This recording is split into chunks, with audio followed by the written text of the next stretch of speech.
department. Some of you, I understand, will be seeing them on Thursday or Friday.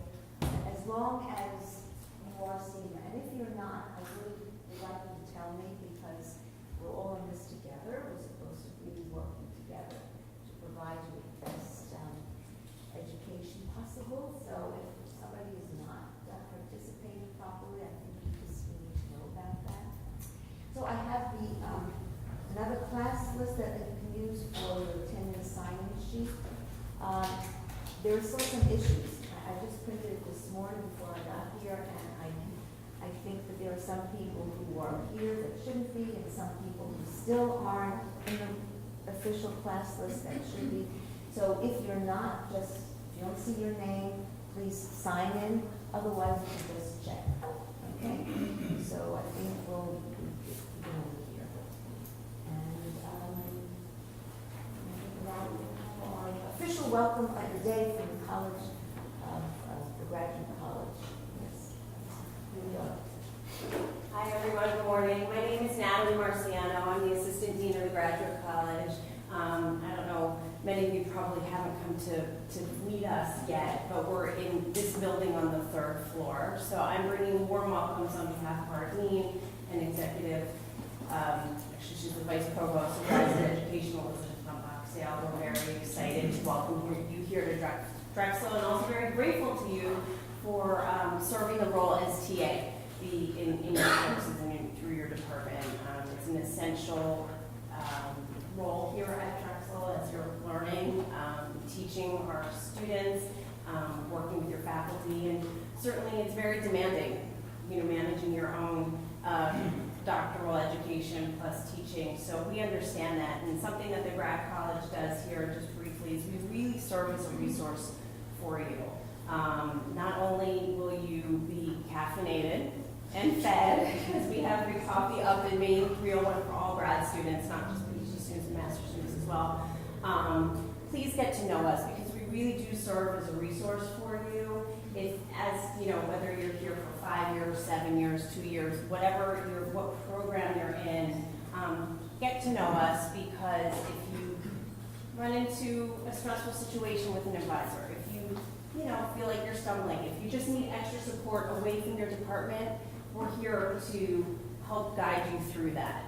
We're part of the Office of the Provost. We work with everyone across the university, including faculty members and deans and whatever. But if there's something that you need from us, please don't hesitate to reach out. You'll probably get to know Taz Flock very well. He sits at the front of our office, help you through your doctoral paperwork and all those administrative tasks. But we're here as a team. We're here to serve as a resource, and we'll see you over the next few days, and as you get into your courses and research, just get to know us, and we're here to answer any questions and support you through your time here at Drexel.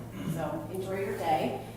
Thanks, Alexis, and feel free to reach out. Come visit us in 301. Have a great day. Thank you.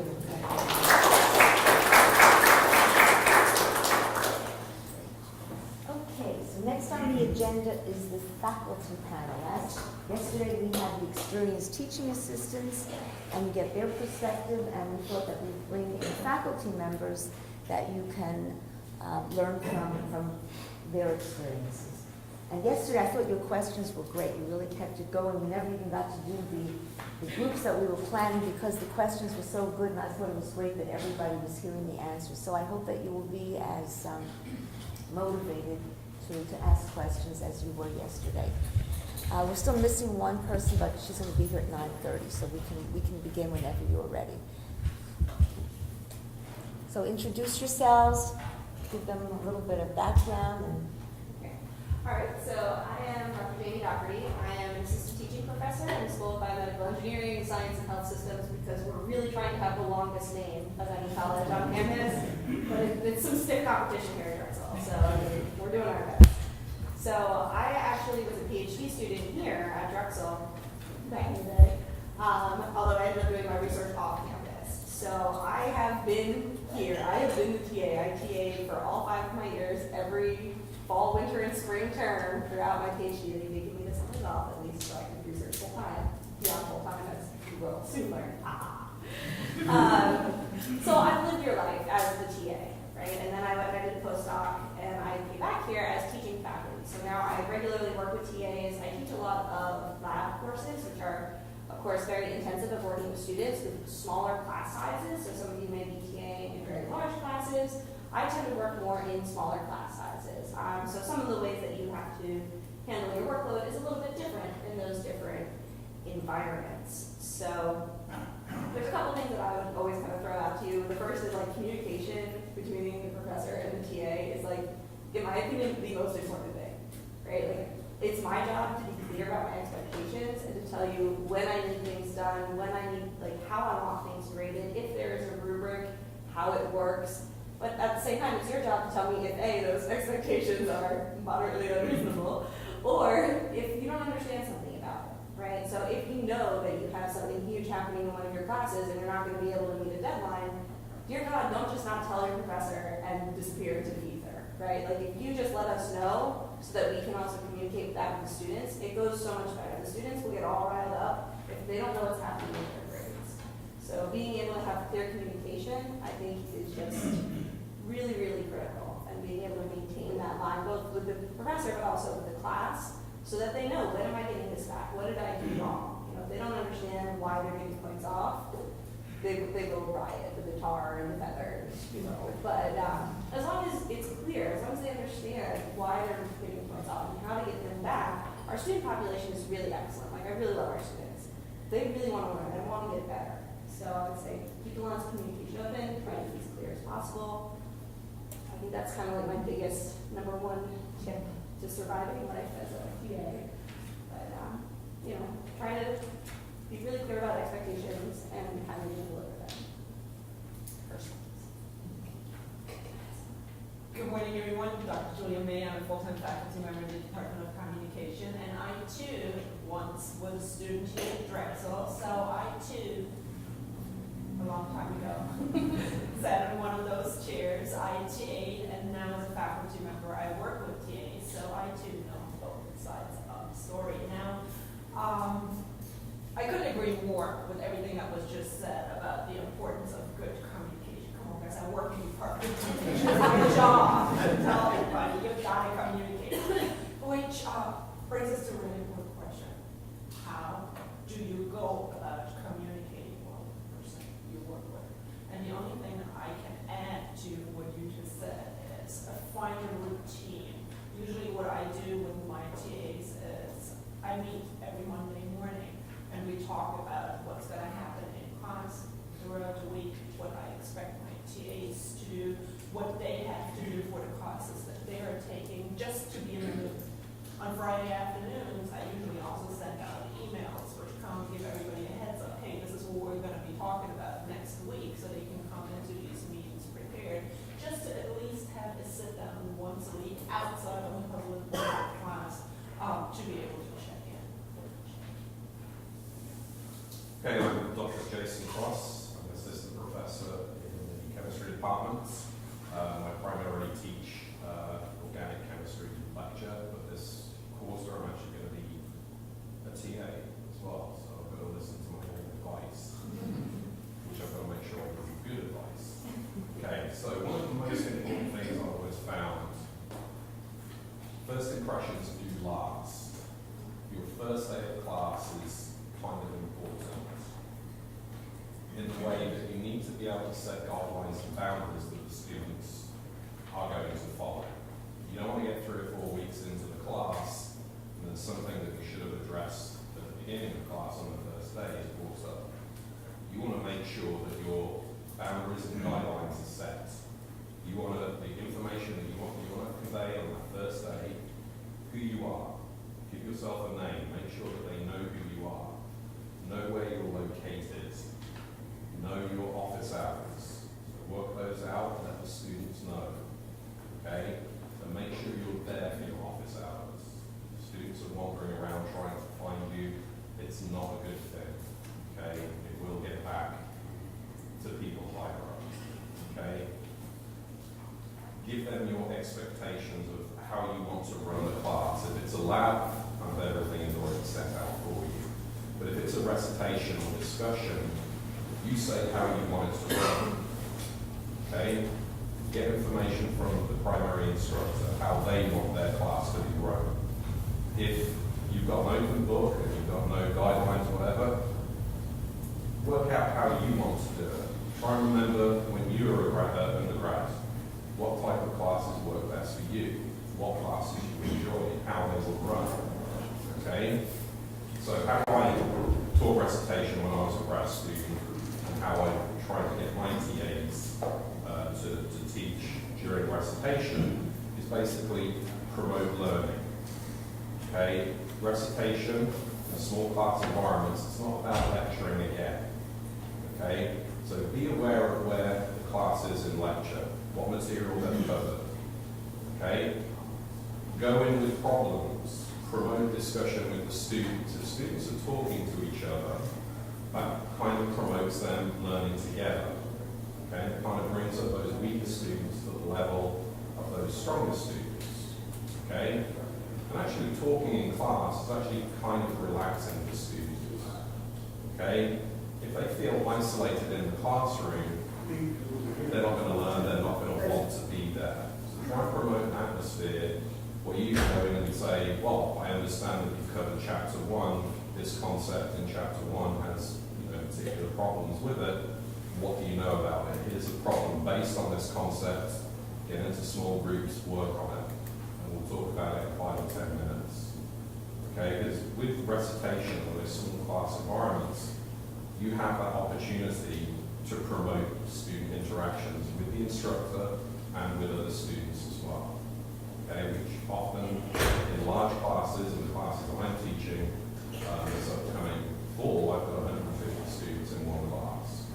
So I cannot get round to see all those students individually. It's just not going to happen. But when you have a class of 20 or 30, you have that opportunity. And if you kind of break down those barriers of you being the instructor, them being the students, and you make them comfortable around you, then you can promote that, what we call active learning. And just not just simply re-lecturing, promoting that kind of discussion about the material that is being covered. And one very important thing, make sure that you know what you're talking about.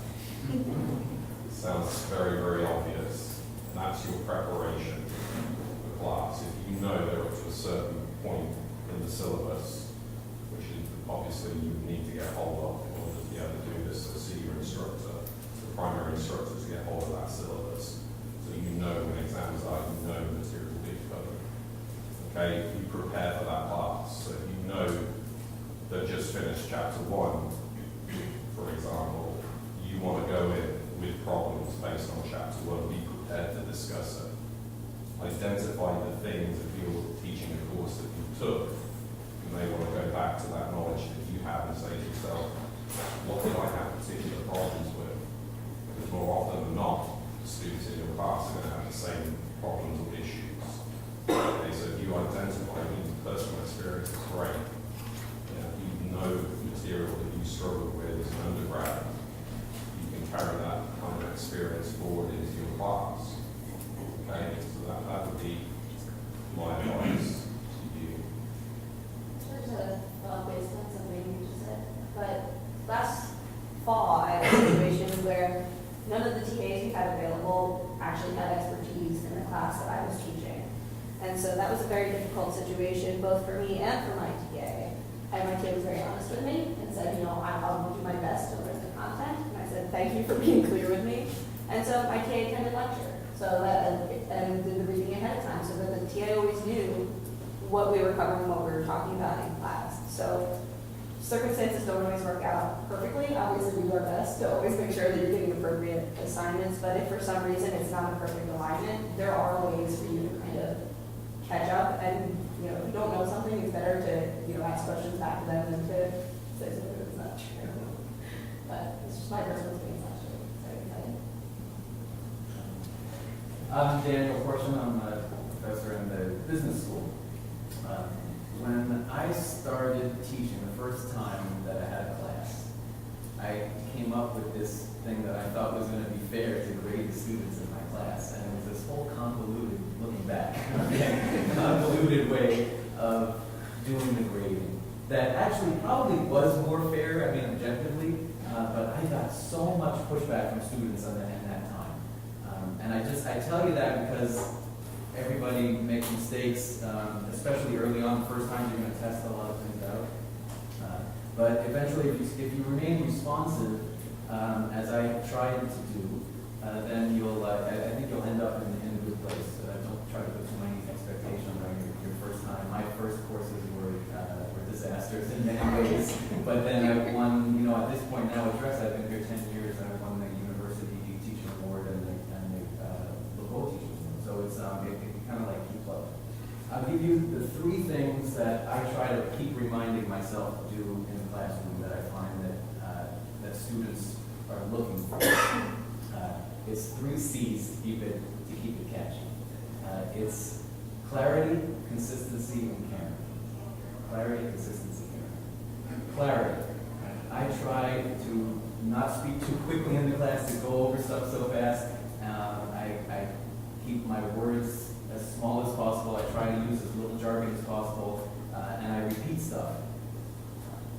So I hit people multiple times. When I have a concept that I want people to learn, I keep hitting them with it over and over again until I feel really confident that people understand it.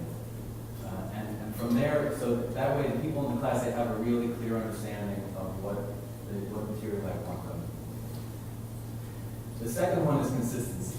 This is what I really screwed up when I tried to come up with this grading system, is that they didn't know where they stood. They felt very uneasy. What I do now is they're very tolerant if I just judge them and say, like, you've done really well, you get an A, you've done not as well, you get a B.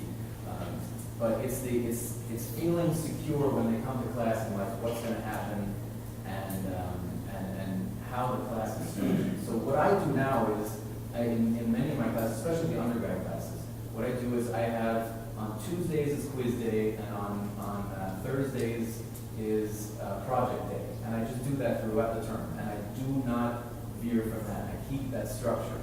And so students, whenever they come to class, they know exactly what to expect. In your classes, what can you do? You could, one way to do it would be to structure that classroom time in the same way every time. So say, the first 10 minutes, I'm going to review what we just did in class.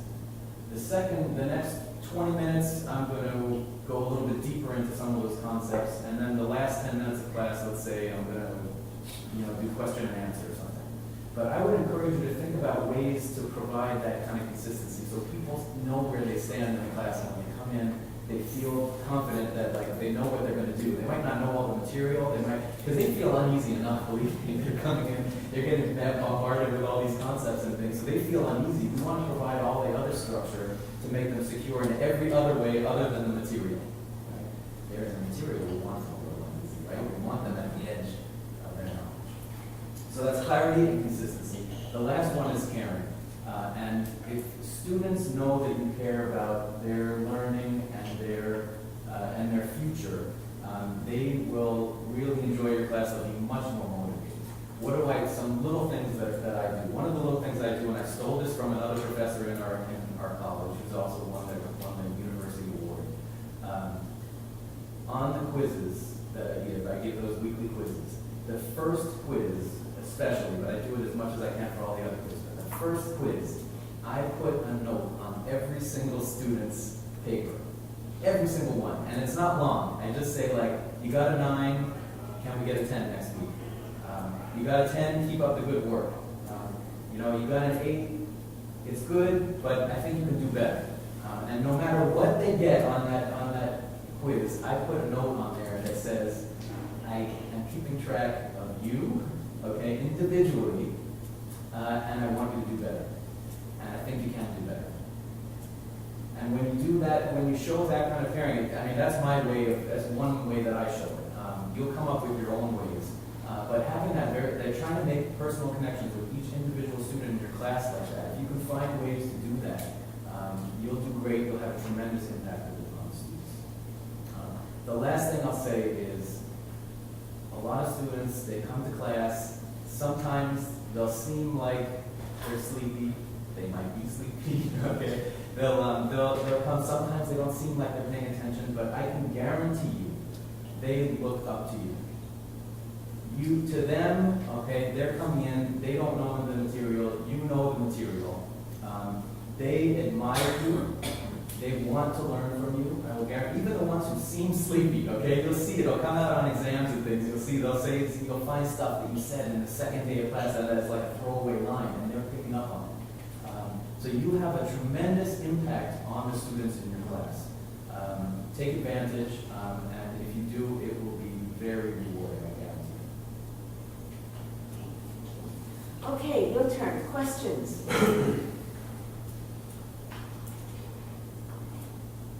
How many PhDs do we have? Okay, and masters? Are there any masters? It's almost everybody PhDs. They're there for the long haul. A few of you mentioned very, very large classes, 100, 150 students. And one of the things I know is a lot of times students get really happy and caring if you can remember their name. How do you do that with 150 students? You make them think you remember their name by calling the first couple of people, and you do it when they're in groups, so they have to turn around, and you're like, hey, where's Alexis today? And then they turn around, and you're like, oh, there you are. You do that for like 20 people, and now, you know, next time you don't call Alexis, you call someone else, and over time, they think it's in their head that you know their name.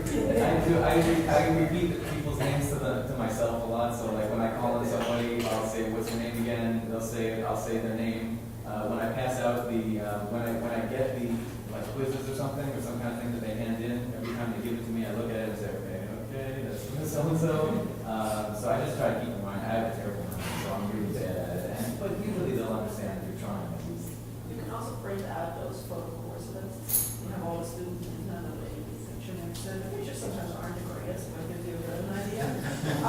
Also, sometimes with really foreign names, it can be really helpful in first year class if you don't know if you're looking for a male or female student. That's helped me quite a number of times. Visual aid. Some of your pictures didn't come out yet. I don't know why not, but we do get these. I assume eventually they will, but we do get these, and even as TAs, you should be able to get these as well. So you will also notice that the students are creatures of habit. They always sit in the exact same seat, and if they sit right next to that seat. So what I do whenever I have students working on an assignment in class, and I know it's going to be quiet for like 5 or 10 minutes, and they don't really need me, and I'm just sitting there, I pull out that full class list, and I'm like, oh, okay, so the first half of the alphabet, that's where they are sitting, and I kind of work through it. Okay, 2 to 3 weeks in, you kind of have a good feel. You might know about 70% of the names, but that's pretty good already. So, you know. There's another question. I'm just curious if anyone had a teaching experience before you were a TA or before you went from the pass. Being a TA was my first teaching experience. That's pretty cool. So I did TA. I did. I had done a lot of teaching and coaching and things, so I was still comfortable with some of the aspects, but you still have to make the adjustments to this kind of thing. And was there any difference with like age groups between maybe the freshmen, the older, and graduate students as well? I know it sounds like a lot of it might be geared towards undergraduate students, at least kind of creating those routines. Graduate students are a bit more mature, and actually they are older. So, you know, I feel like my freshmen, they're a little more insecure. They need a little bit more of the caring the last C. You know, you do a little bit more hand-holding the first few weeks.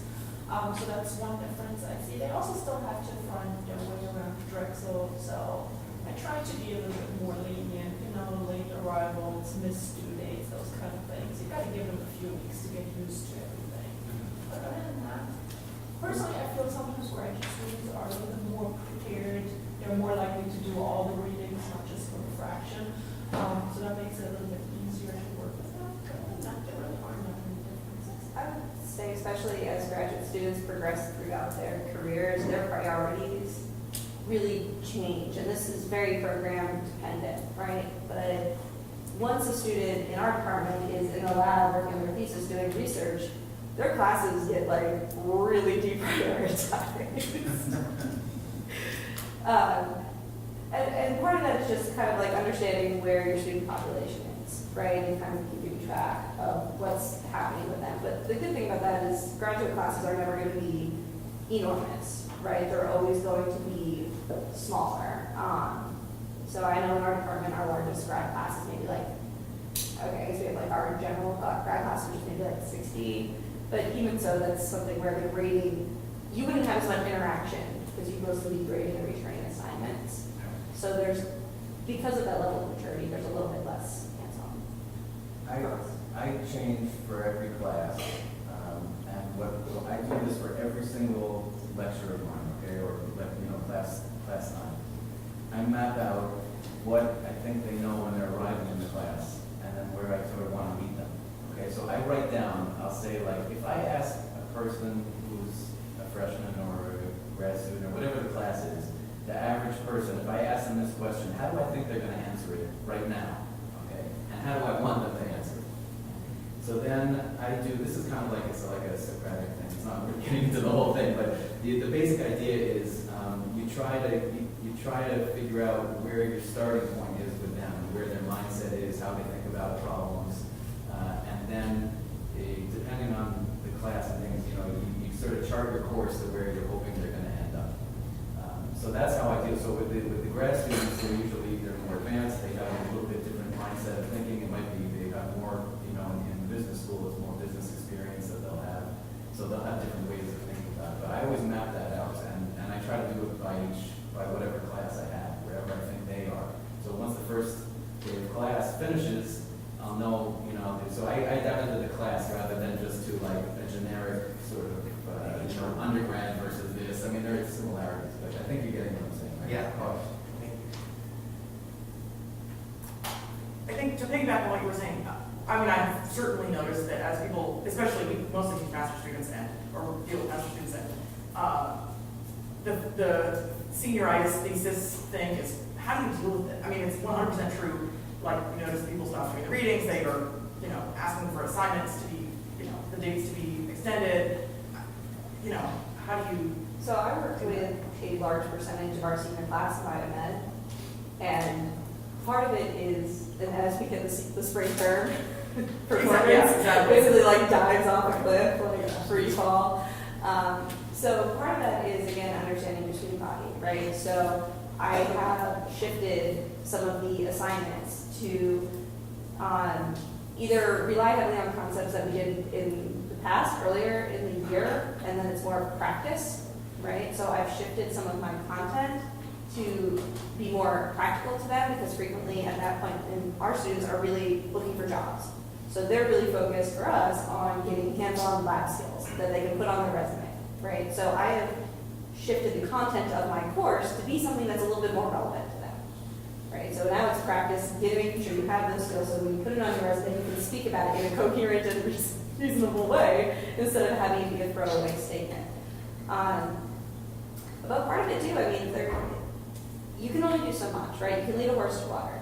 So you can be there, you can provide resources, but I would say being a little bit flexible with due dates is not a terrible thing, but being a lot flexible can really shoot you in the foot, right? Like, I kind of have a policy, if you come to me ahead of time and you talk to me about what's happening and you have a legitimate thing going on, okay, I'm willing to be somewhat reasonable. But if you tell me the day before your senior design project is due that you can't possibly complete my assignment in another class, I'm going to be like, well, it seems to me that you knew that the week of senior design, well, we gave you that information on September 25th. So I'm really curious about why you thought that talking to me about it in April was going to be appropriate, or May or whatever. So you have to be careful about kind of giving them an inch and they take a mile. But at the same time, if you say, okay, well, if you shift the due date maybe from 5 p.m. to midnight, a lot of times that can be an enormous difference to students. But I would caution you against doing that without talking to the professor. So if you are in good communication, again, with the professor and with the student body, they can tell you, like, oh my God, our other class had a huge percentage of our student body is taking in this particular course, has another enormous deadline. This is going to be a big problem. Frequently, it's as simple as changing the time that it's due. And they don't tell you until after you get your course reviews. And it says, this class was terrible because it was due at 5 p.m. and it should have been due at midnight. And I was like, I could have changed that. All you gotta do is tell me, you know? But on So, the other hand, like, it's due at 5 p.m., just plan ahead. to some extent, yes, right? So that's why I said, like, if they come to me ahead of time and they speak with me about it, I'm willing to have minor flexibility. I'm not willing to have major flexibility, and I'm not willing to do it last minute. They are adults, you know? Maybe the freshmen I'd be a little bit more flexible, but I usually have them at the 300 and, 400 level courses. Have a clear late submission policy on your syllabus too, that's another thing. I just spell it out and say, depending on the assignment, one day late, that's X number of points off. I do not accept anything that's more than 3 days late unless you really talk to me ahead of time and got an extension. So that kind of leaves it up for a student. The student can now determine, well, do I really want to make it work dependent on time, or am I willing to take, 2 points, 3 points off? And that's fair. I mean, I often have students that email me an assignment saying, hey, I know it's late, I know you take the points off, sorry, but this is the best I can do. And I mean, that's fair for me too. That's open communication, I want to reinforce the point. The policy has to be on the syllabus. There will be a policy on the syllabus. So one thing I do if I'm teaching freshman classes or if TA is teaching freshman classes, so I like to give them a little bit of slack, so the kind of first time they've been in a college environment. I allow you one assignment late, one time. No questions asked. Okay, they could have been sick, they just couldn't have done it. But they're allowed that one opportunity to have something turned in late. Beyond that, no sympathy. So that puts the ball in their court. If they are genuinely sick, then that's a valid reason. If they just can't be bothered to do it on time, they've used up their kidney. So maybe they are going to be sick later on in the quarter.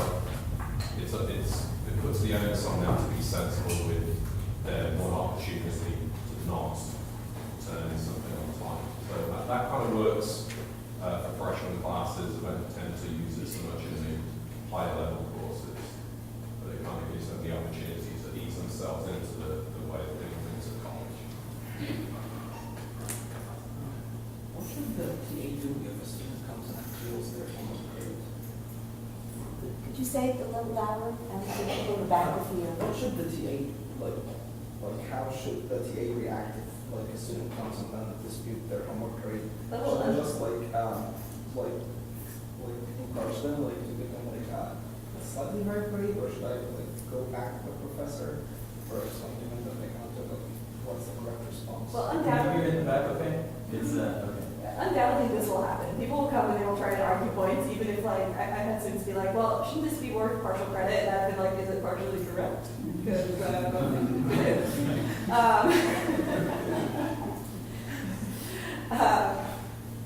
And there you have to be careful, right? Because if you start giving back 3 points, 5 points, 7 points, all of a sudden, now, hey, you gave so-and-so points back because they came and argued with you, right? So you have to be really consistent in your grading. So I would say be open to the idea that you may have made an error.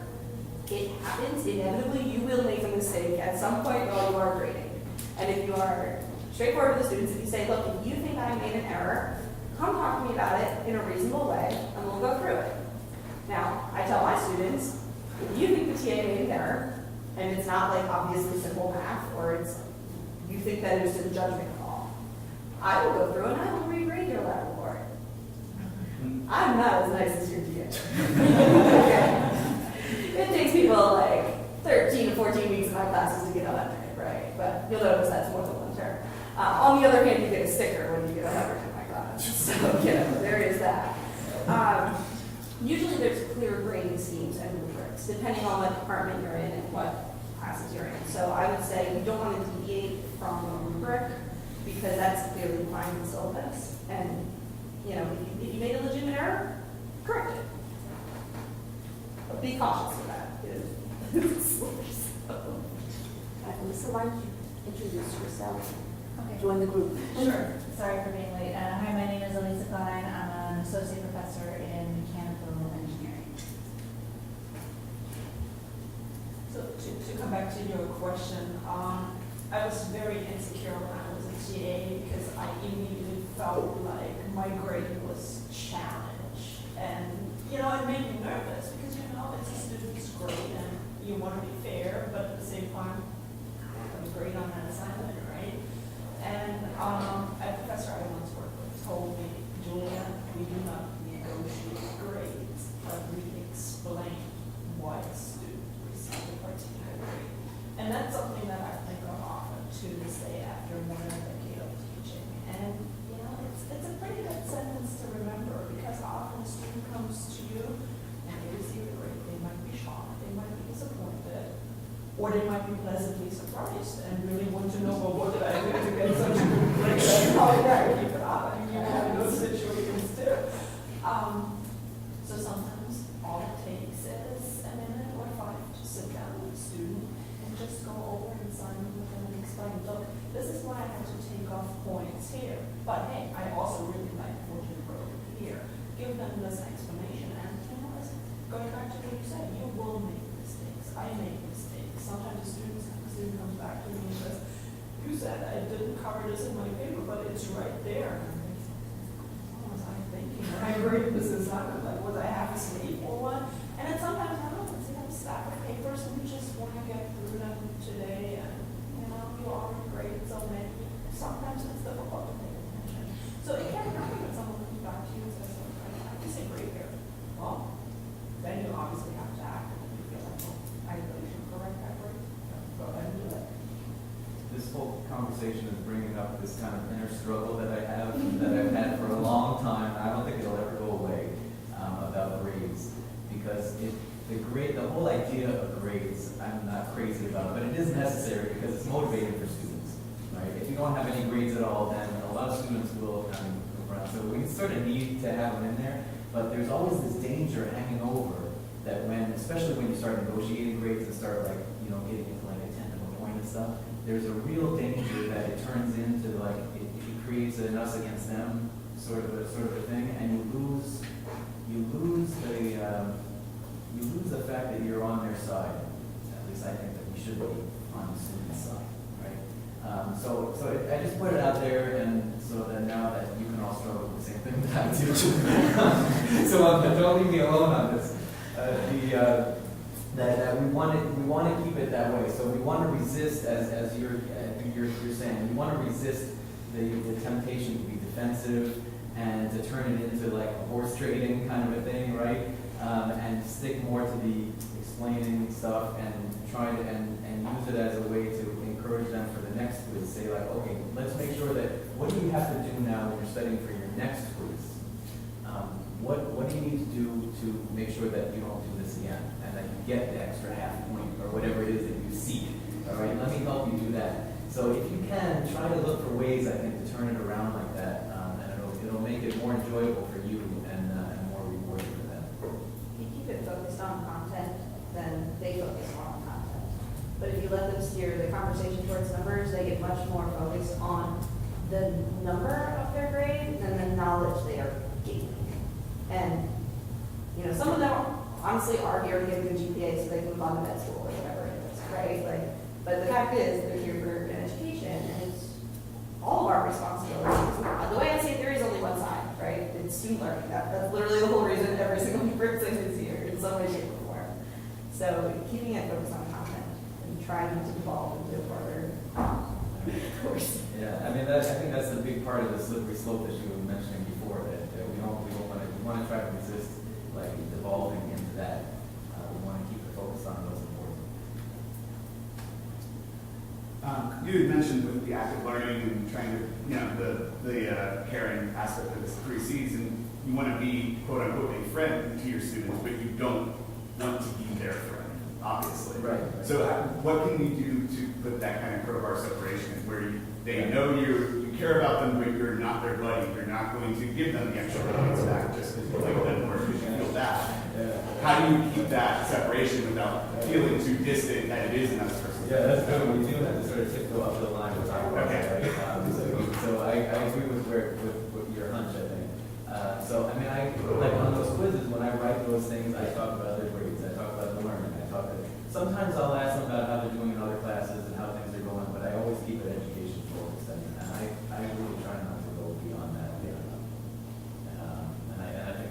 probably the wise thing to do, for sure. You know, once in a while stuff will come up that they bring up stuff, but I don't push that. So that's the way I do it, is like, I do all those caring things that I do, is like, I care about how you're gonna use this content, I care about how you're gonna use the insights, I care about how you think about this. That's what I care about. Thank you, as much as I can. So on the topic of grading, I've seen personally and heard from friends and whatnot, the sob stories. I've seen people write me letters on the back of exams about how their lives will be ruined if they don't pay. What's the best way to respond to those? Especially if you have to see the students afterwards. I've had a lot of them. I teach engineering though. And I say to them, all right, you failed fluid mechanics. I can't send you out in the world to design airplanes and cars and boats and helicopters because a lot of other people's lives will be ruined because you don't understand those terms. So I guess that's the way out, that you can't be an engineer if you don't understand how to build stuff, right? And I always try and come back and say, all right, so what can we do to help you learn and do better? It's much harder when they come to you after the final exam and say, I failed your class, now what can I do? Oh, it's a final, because it's final, right, that's the end. So my goal this quarter is to push for early intervention, right? So you have to find the kids who are going to fail your class in week 1 or week 2. Because that's when they need help. Even after the midterm, you're kind of already too late. So as a TA, you're much closer to the students than the professor. I have 160 kids in my class, so I can't keep track of all of them. So maybe your job to help the professor try and find those kids early and avoid that situation where they failed and now their life is ruined. It's not your job to make that pass, right? Like, it's your job to make sure that they know you are there to help them. It's your job to guide and to provide feedback. But ultimately, the responsibility is on them. You know, they're not children, right? I mean, they may have entered this world of Drexel of having to really stand on their own 2 feet for the first time. And part of that is learning your responsibilities and learning that sometimes failure happens. Students do fail exams and they do fail classes. And that doesn't make it any more fun. I don't want to fail anybody. It sucks failing people. Like, does anybody do my failing? I mean, A, you probably have to see that student again, right? Because we're in his back, so we're coming back. So nothing else later than that. But, you know, being able to kind of say, I did the same thing, right? Biomedical engineering. You can't be a biomedical engineer and design something that's going to go into someone if you don't understand physiology, if you don't understand engineering. It's a safety, right? Like, this is what our degree means. We can't send you out into the world if you don't know these things. This is what a degree means, right? And then send them to the student advisors. They have resources on campus. Okay, some of them will come to you and they'll be like, well, I have a medical issue.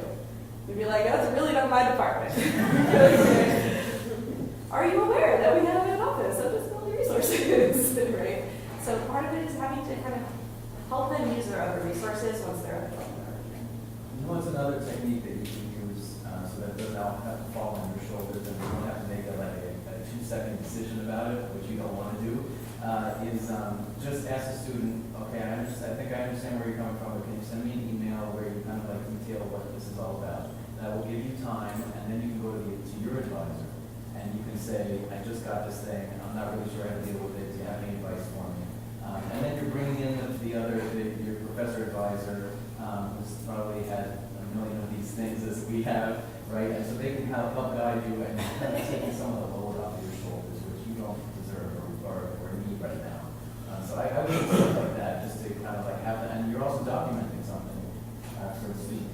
So that's one technique that I would use when you can, is kind of stall for time and have to send an email, and then it gives you a chance to think it over. Because those kind of things, you know, they're very emotional about it, right? It's an emotional thing for them. They might fail a course, and assuming that it's true, whatever's going on, they're under a lot of a load, so you don't want to be making rash decisions and those kind of things anyway. So try to create time for yourself so that you can talk with the professor. Is that okay?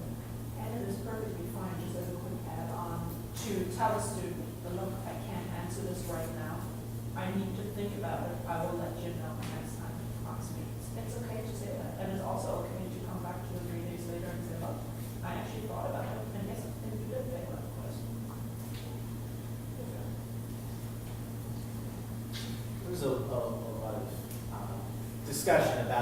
being open with the professor, having open lines of communication, going to them when we have questions, things like that. But what advice would you have for a TA where maybe too much communication is happening and they need to edit a little bit what they're giving to the professor, bringing to their attention? So is there kind of advice that you would have for us coming in as TAs as far as being selective about what you're moving up higher to bring to the professor's attention rather than trying to deal with internally first? I think that's really professor dependent, right? So you have to do some reading of your boss in this case, what they want to know and what they don't want to know. Personally, I like to know a lot, but I'm kind of like a control freak, so I like to know everything that's going on. I gather enough information from my TAs. I was like, oh yeah, everything's fine. But it's not. So I would say, and there are other professors who don't want to hear anything, right? They don't care, to be honest. Their teaching is something they do because they have to, and they're just trying to get it done and push all the stuff out on the TA. So you want to try and read what your professor is giving you. If you don't want to, like I meet with my TAs every week, some people never meet with them. I can't say there's a good answer for that. Try and set up in the very beginning when you first meet with them, try and establish, again, expectations, right? So if it's clear, what do they want to hear? Like, so obviously if you encounter any instance of plagiarism, that needs to be documented and I need to know because we have to go through a formal process, right? We can't penalize the students unless we go through the formal process is what it basically comes down to. So in that's a situation where like I need to know because we have to go through these steps, right? But if you made a mistake grading a paper and you're giving back somebody 2 points, I don't need to know that, right? So I think really setting clear expectations early on, how frequently do they want updates, what things are fully in your control versus other people's control. Some professors will resolve grading disputes themselves. Some professors will send those grading disputes straight back to you. So, and some TAs like it one way versus the other, right? So it's really very case dependent. We also need to get to know our TAs when we begin working with them. See, when I get a new TA, I don't know yet how experienced they are, who they worked with before, how they handle situations. So often the first few weeks of the quarter, I'd like to be a little bit more involved until I have a good feel of, oh, yeah, my TA can handle this. It also depends on the class you're teaching, the class size. Like I teach a lot of writing intensive classes. They are often small. It's like 15, 17 students. And my TA and I, we literally know every single student and we can track their process. So if there's a situation there, then I would rather know about it. If it's a class where it's like 60, 80 students and I barely know their names, well, then it's a different situation.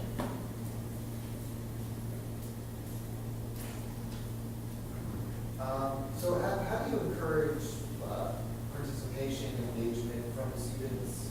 I remember, from undergrad, professor asking a question, it's silence. I don't want to necessarily be like calling up people or calling people out, but maybe that's what we have to do. I think one way you could promote the interaction with students is, when I talk about recitation, I would go and say, I know you go at this, here's a problem based on it. That would be one thing to do. Another thing to do would be to get them into small groups. They give them questions or assignments or whatever, and have them work together. And then report back at the end of that class period. That's the kind of stuff that I've done that I know to work. Just simply going in and saying, right, what have you done? Let's talk about it. Sometimes goes on a blind audience and just wait and be told, so that if you kind of introduce that early on, the students get used to it. And they come with questions a little bit more. If they don't come with questions, then you've got something to try and promote them talking to each other. Have you ever heard of think, pair, share?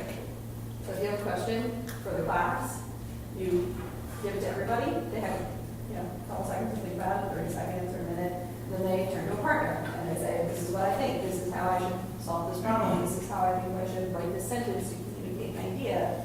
Now, every single person in the class has had a chance to think about it. they've had a chance to share with one other person. So now you can legitimately ask anyone in the class and you're no longer the jerk, right?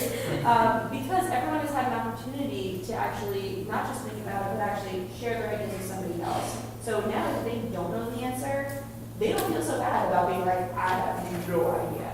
And that way, now that's pretty telling to me, because that means 2 people had no idea, right? So that's one way to do it. You just kind of have to plan ahead to know, hey, this is a good opportunity for me to turn it to them and let them think about it, share it either with partners or small groups. So plan ahead to do it that way. That's generally, I think, the best why people are silent in class, right? Because they're nervous about saying the wrong thing. So either you give them a chance to think about it, or you just start, like what I do is I just start with easy questions. Start with questions I know people are going to answer and start calling on people and get some people talking.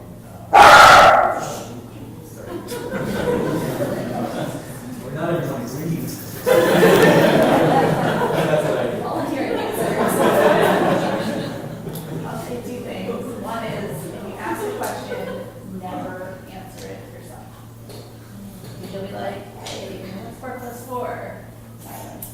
Yeah. Okay, Tate, let's move on. And once they know you're going to answer your own question, they will never answer it. Just let it sit there. Let it hang out there. You gotta be very comfortable with silence. Silence is fine. I was like, I'm a professor. I can It's say called that it. wait 10 minutes time. of silence. Yeah.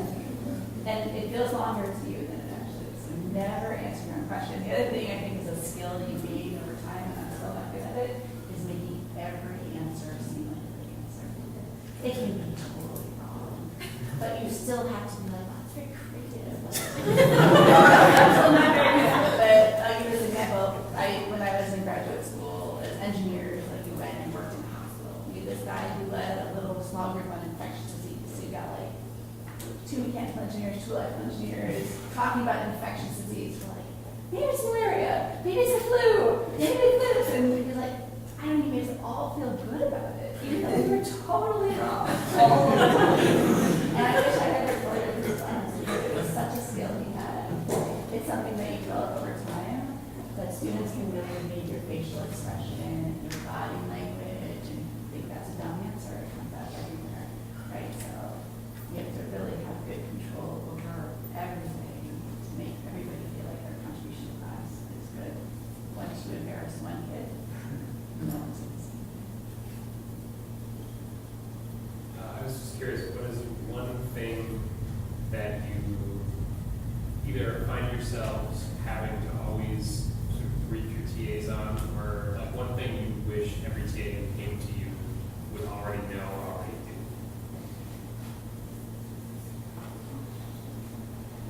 Time management. Time management is a big one, because, you know, we're in a position where we need to plan ahead. I need to know what's happening in my classroom this week, but I also need to keep an eye on what's gonna happen next week. And I can tell you, 10 weeks at Drexel are incredibly short. To you right now, it might seem like, hey, 10 weeks, I'm happy by making the first 2, you know, but it's very short. So if I work with someone, I need to be able to rely on them. If I ask a TA to, I don't know, prep something for me, or having graded some assignments, or having researched something for me for my class or something, I need to be able to rely on this information and my TA giving it to me on time. And I've had it repeatedly that the TA sends me an email at like midnight, you know, when I ask them to research something for a class I meet the next morning at 9 a.m. telling me, oh, I have this big paper due in my graduate class, and I'm thinking, yeah, great, but didn't you notice ahead of time? You know, kind of a similar situation we discussed with our undergrads that we are teaching. So time management. Don't underestimate the amount of time that you spend working as a TA, but at the same time that you spend working for your own classes that you're taking, or your research, or whatever else you have going on. That's a good one. Grading is a giant time suck. So what you have to do, and this again, it varies a lot based on what you're TAing, but you need to develop strategies to be able to grade fairly and effectively, but where you can't spend 30 minutes grading a one-page paper, right? Like, it might take you 30 minutes to do the first one, but then the next one it better take you 20 minutes, and then the next one it better take you 10, right? And the first time through, it's going to take you longer, But then, okay, well, plan your time, but it's gonna take you that longer walk, because there's nothing worse than, from my perspective, than the students not getting the feedback they need, right? I don't know how they're doing in the class, so that means I don't know if I need to change what I'm teaching, right? They don't know what they did wrong, so now they don't know what to, they're repeating mistakes. It's a lot in lab reports where they have to be turned around in 2 weeks, because the students are submitting the next one. So if they're not able to get feedback that's meaningful and learn from it, that's a huge issue for me. So it's being able to anticipate how much time and then develop strategies to be able to grade effectively quickly. And sometimes that's like, okay, we bring all of page 1 for everybody, and then we bring all of page 2 for everybody, right? Like you have to find the worst one for everything. I think for me, it's just bringing problems early along as soon as if there's something that you're just not sure about what to do, just, I like to hear about it, and then we can talk a little. I might not be able to have a clear answer for it either, but at least then we're sort of deciding together, and then we can make a plan for how to deal with something. It gets, sometimes it gets difficult, when, if you encounter something that's tricky, and you make a rash decision, and then you come to me and say like, okay, I already did this thing, and I went this way with it, and then I said, well, did you consider these other things? So it's better to come to me early with the problem, hopefully before you made a decision about it, and then we're kind of in it together. That's what I think. Okay, I'm afraid we have to stop here, but thank you all very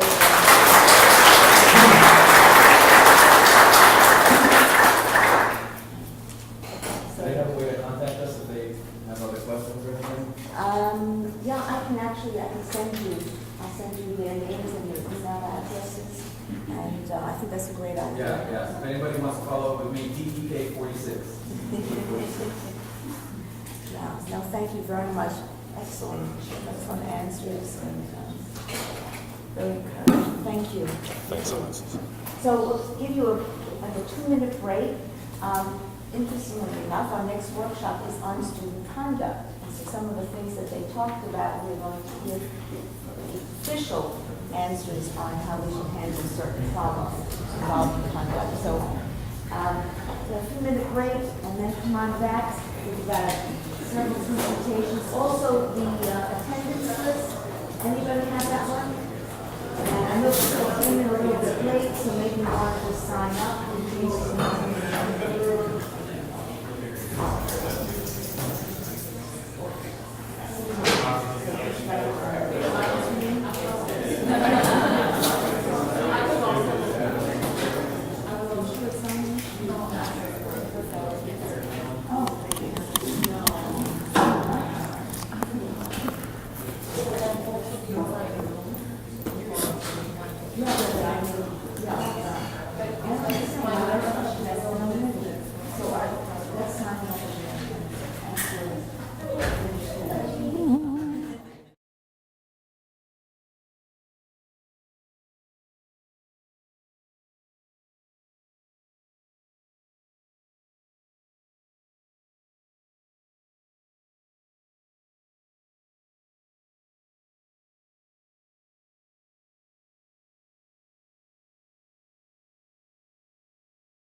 Good morning. Hi, my name is Tanika Williams. I'm the Associate Director of Student Conduct here at good old Drexel University. As you saw me editing my slide, just because we just changed our name like last week, our office name, so I was just like, oh, this presentation hasn't been updated, let me do it and hope nobody notices. So if you noticed, sorry, I have to update it, I guess. Our new office is the Office of Residential Living and Student Conduct, or like as we like to call it, ROLSC, because it just rolls off the tongue. It's kind of funny. So we're going to talk. Is everybody okay? Oh, hi! I'm assuming a support animal? No. No, just a regular animal? Oh, just personal animal? Okay. Okay. Yep. We were talking about student conduct, not animal conduct. Animal conduct, okay. Well, just for things later, you probably won't be able to bring your personal animal into the classrooms and stuff like that unless it's a service or support animal. So I just want to make sure you're reminded of that. Okay? You're welcome, no problem. Okay? All right. So let's talk to you a little bit about academic integrity and classroom management, because these are two of the biggest things that people have questions about when you are new faculty. And welcome to Drexel, by the way. Okay, so the academic integrity process, just so you guys know here, there are 4 components of academic integrity, or AI as we like to call it. There's a 5 or 6 step process: sanctioning decision, online reporting. We'll talk about second offenses and appeals. Okay? And if anybody has any questions at any time, please stop me. This information is also on our website, which is still drexel.edu/SCCS, or you can also go on the Provost website. The Provost website goes more in depth into academic integrity, specifically the policies if you want to know specifics on them. Okay? All right, so there are 4 components that we have here of academic integrity, and they're all spelled out in exuberant detail in the policy, okay? I'm not going to go into the extreme details here because you can read them on your own. But plagiarism, cheating, fabrication, academic misconduct are our typical ones, okay? For the academic integrity process, if you believe a student has committed an academic integrity violation, even if you're not sure, preserve all documentation that you have regarding it. If it is, an exam, preserve the exam, or if it's a note, preserve the note. If it's a conversation, make an email about it to someone. Consult with your department head or designee. All of you will have somebody designated in. Do you know who their designated person is for the departments for academic integrity? Yeah. If you don't know, you will know soon. If you don't know, you'll go ahead. Are we allowed to confiscate cell phones during exams? Do we see it? We'll talk about this. One of the things you're going to want to do is on your syllabus, you're going to want to be very clear on what your rules are regarding exams, okay? And that includes not only just cell phones, but that includes, do you want laptops open during exams? Are you going to allow students to have their cell phones on the desk during exams for time, per se? Are you going to allow them to have drinks on the desk? Are you going to allow them to have this or that on the desk? So you want to make sure in your syllabus that you're clear on what you want them to be able to have access. You are not allowed to take anybody's property. Please don't confiscate anything of anybody's. Please don't. If you want to, you can always ask them, say, hey, leave your book bags or any bags or things that you've carried with you up at the front. I've seen professors do that, but please do not confiscate anything. Okay? Consult with your department head or your academic integrity designee. Every department has one, every college has one. So you will know who your designee is and you'll consult with them regarding any academic integrity policy. Once you and your department head have consulted and you've decided that we do think the person has violated policy, notify the student. You notify the student to meet with you, talk with the student about the academic integrity violation, share with them that you're going to submit the complaint, and then seek an explanation from the student. Most students will talk to you regarding this. Some students will answer you, won't answer you. If a student doesn't answer you, that's fine. If they don't want to talk about it, you can still continue the process with your department head because the next step will be actually reporting. Right? Investigate further if necessary to determine if a violation has occurred, and that's usually for cases where it involves more than one student. You might have groups of students, because I'm assuming you may have some group work. You may have groups of students who have done things that are not up to par with what you're looking for academic integrity wise, so that way that may be when there is some more investigation needed. If a student does not contest, inform the department head, determine the sanction, and report to RLSC, and I'll show you how to do all of that, okay? All right, if the student contests the violation, require the student to meet with the department head. The department head is the next level up regarding an academic integrity violation. If the student is absolutely with you, like, hey, I didn't do it, I don't agree with what you saw, I don't agree with what you said, they need to meet with the department head to have that discussion. If the department head and faculty member concur that a violation has occurred, they will determine an appropriate sanction, they will inform the student, and then they will report the infraction to RLSC. Student is informed by the sanction by both the college and RLSC.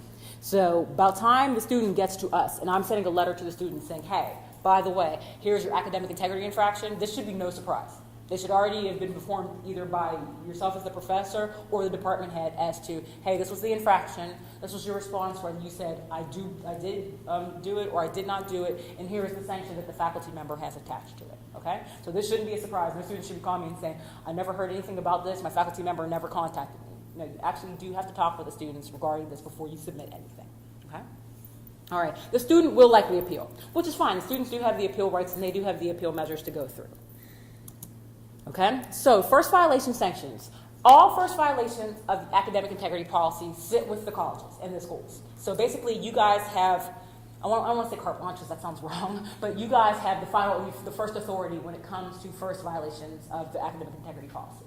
So when a student violates the academic integrity policy, first violation sanctions that you can typically give them are reduction in assignment grade, reduction of the course grade, 0F for the assignment, F for the course, or other action that you deem appropriate. So that could be retaking the exam, redoing the assignment, or any other academic action within reason, you can't get crazy, within reason that you and your department had determined is appropriate.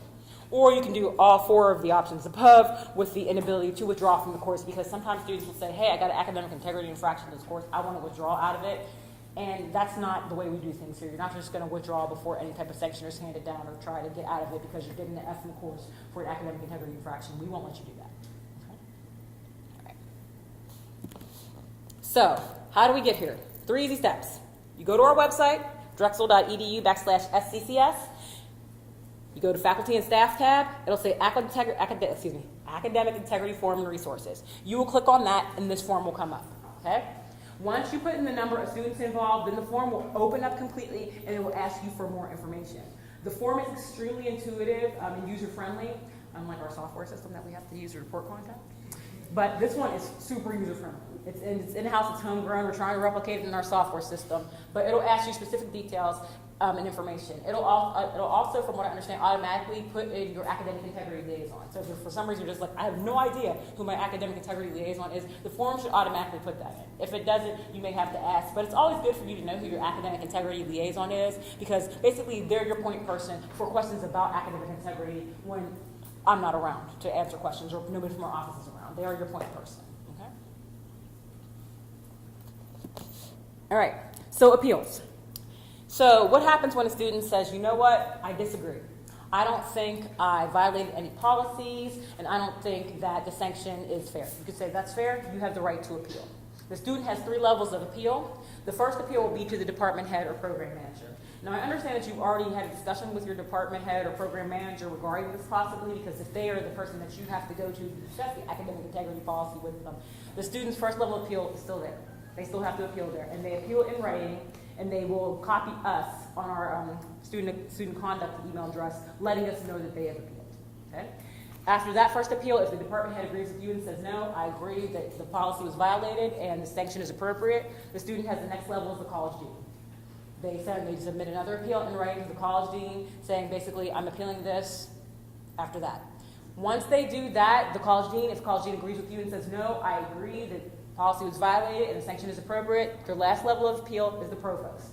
What I will tell you about this is any type of academic integrity infraction you have, assume the students are going to appeal, so keep your notes with this. So anything that you and the student talked about regarding the academic integrity violation when you sat down with the student, just keep a record of that, because if the student goes to appeal, most likely the dean, the department head, and the provost will say, what was the conversation with the professor? They will most likely say that because they said that to us about this. Yes?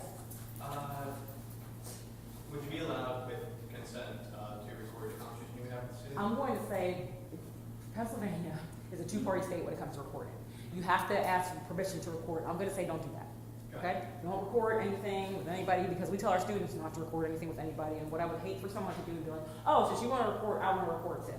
And then that causes a whole bunch of problems, and subpoenas, and litigation, and all kinds of stuff on your personal cell phones. Don't do it. Okay? Don't do that. Take notes. I take handwritten notes.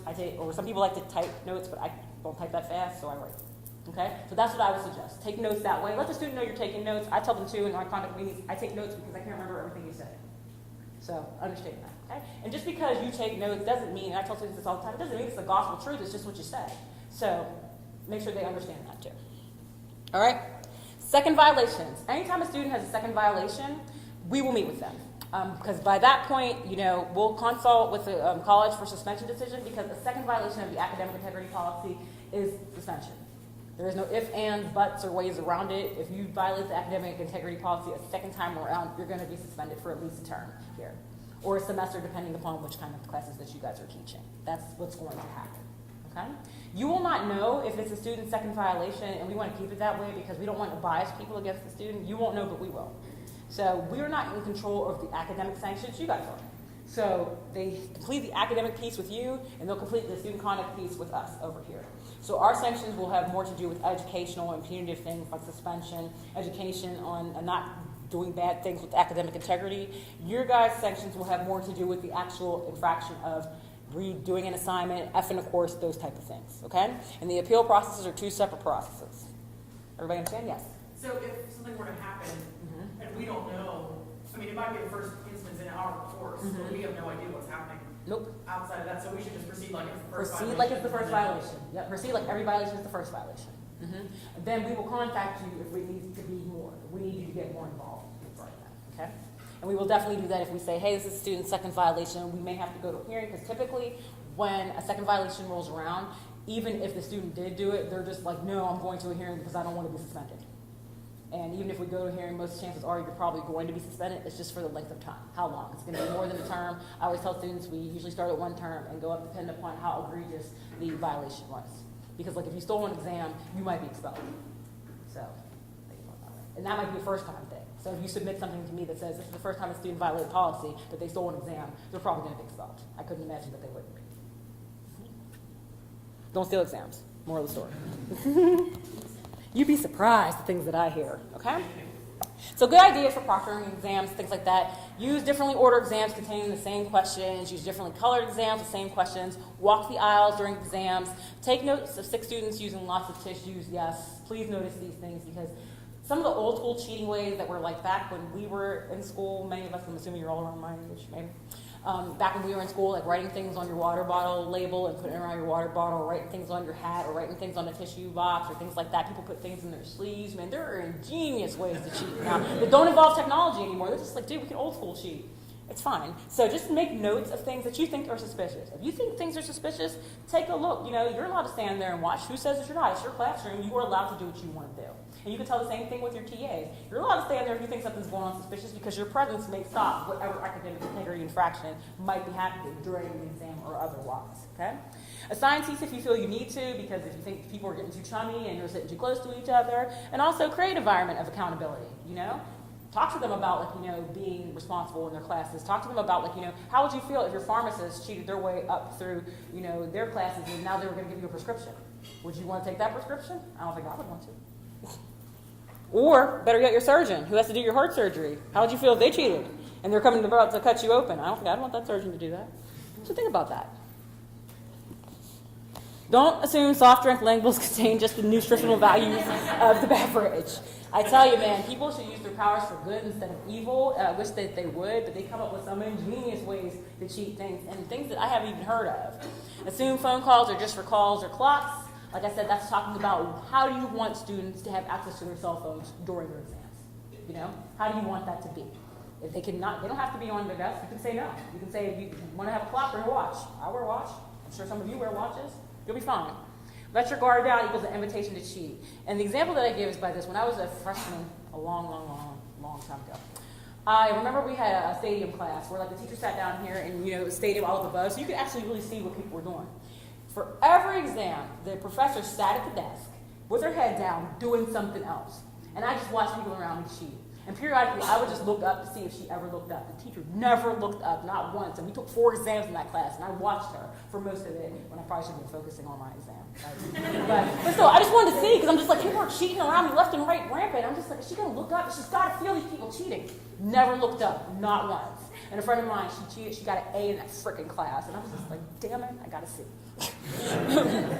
But she never looked up. And I said, so you don't want to be that professor. They're just like, oh, Professor Jones never looks up. So just make sure that you can cheat left and right, never looks up. So just pay attention to that.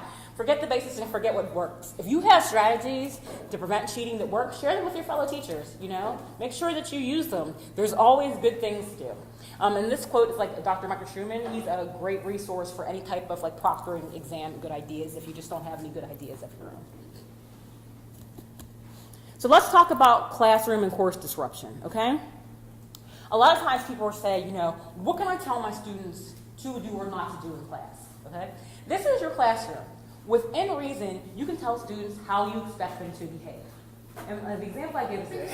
A professor contacted me once because she had a student who used to come into her class and take up like 3 desks and like put like a circle around them and have a laptop on this desk, paper on that desk, food on this desk. And she was just like, that is really freaking disruptive. Can I tell them not to do that? I was like, absolutely. You can tell the student, you can only have 1 desk. I don't want to see your newspaper unfolded, even though I don't know if remember the newspaper anymore, but still. I don't want to see your newspaper unfolded. I don't want to see your food all spread out. This is not your house, okay? You can say that. This is not your house. I expect you to be here. I expect for laptops to be closed while you're talking to me. I expect for cell phones to be put away and to be paying attention. I expect for you to, you know, for me to wait to call on you to, you know, answer a question. I don't expect you to yell out, you know. I don't expect you to walk in and out of class 27 times because you have something to do. If there's something that you need to do outside of class, maybe just walk outside of class once, stay out till it's done, and then come back in. Don't be disruptive. You can tell people not to do that, okay? In and out of class without authority, loud distracting noises, persistent speaking, and dominating online discussions. You'd be surprised how many people have issues with like dominating online discussions of things where they have to tell students, hey, could you calm down? You know, you're out of 10, I need you to 2, okay? You as the professor are in control of your class and you are allowed to do these things. You're allowed to give them rules and guidelines, okay? Yes. Like I said, laptops, phones. And students do have to comply with a reasonable request from the professor. If you ask a student, hey, I need you to put your phone away, they have to comply with that. It's your classroom. Yes, put the phone away. If I ask you to put your laptop away, yes, you have to put your laptop. If I ask you not to eat like a full 4-course meal in my class, yes.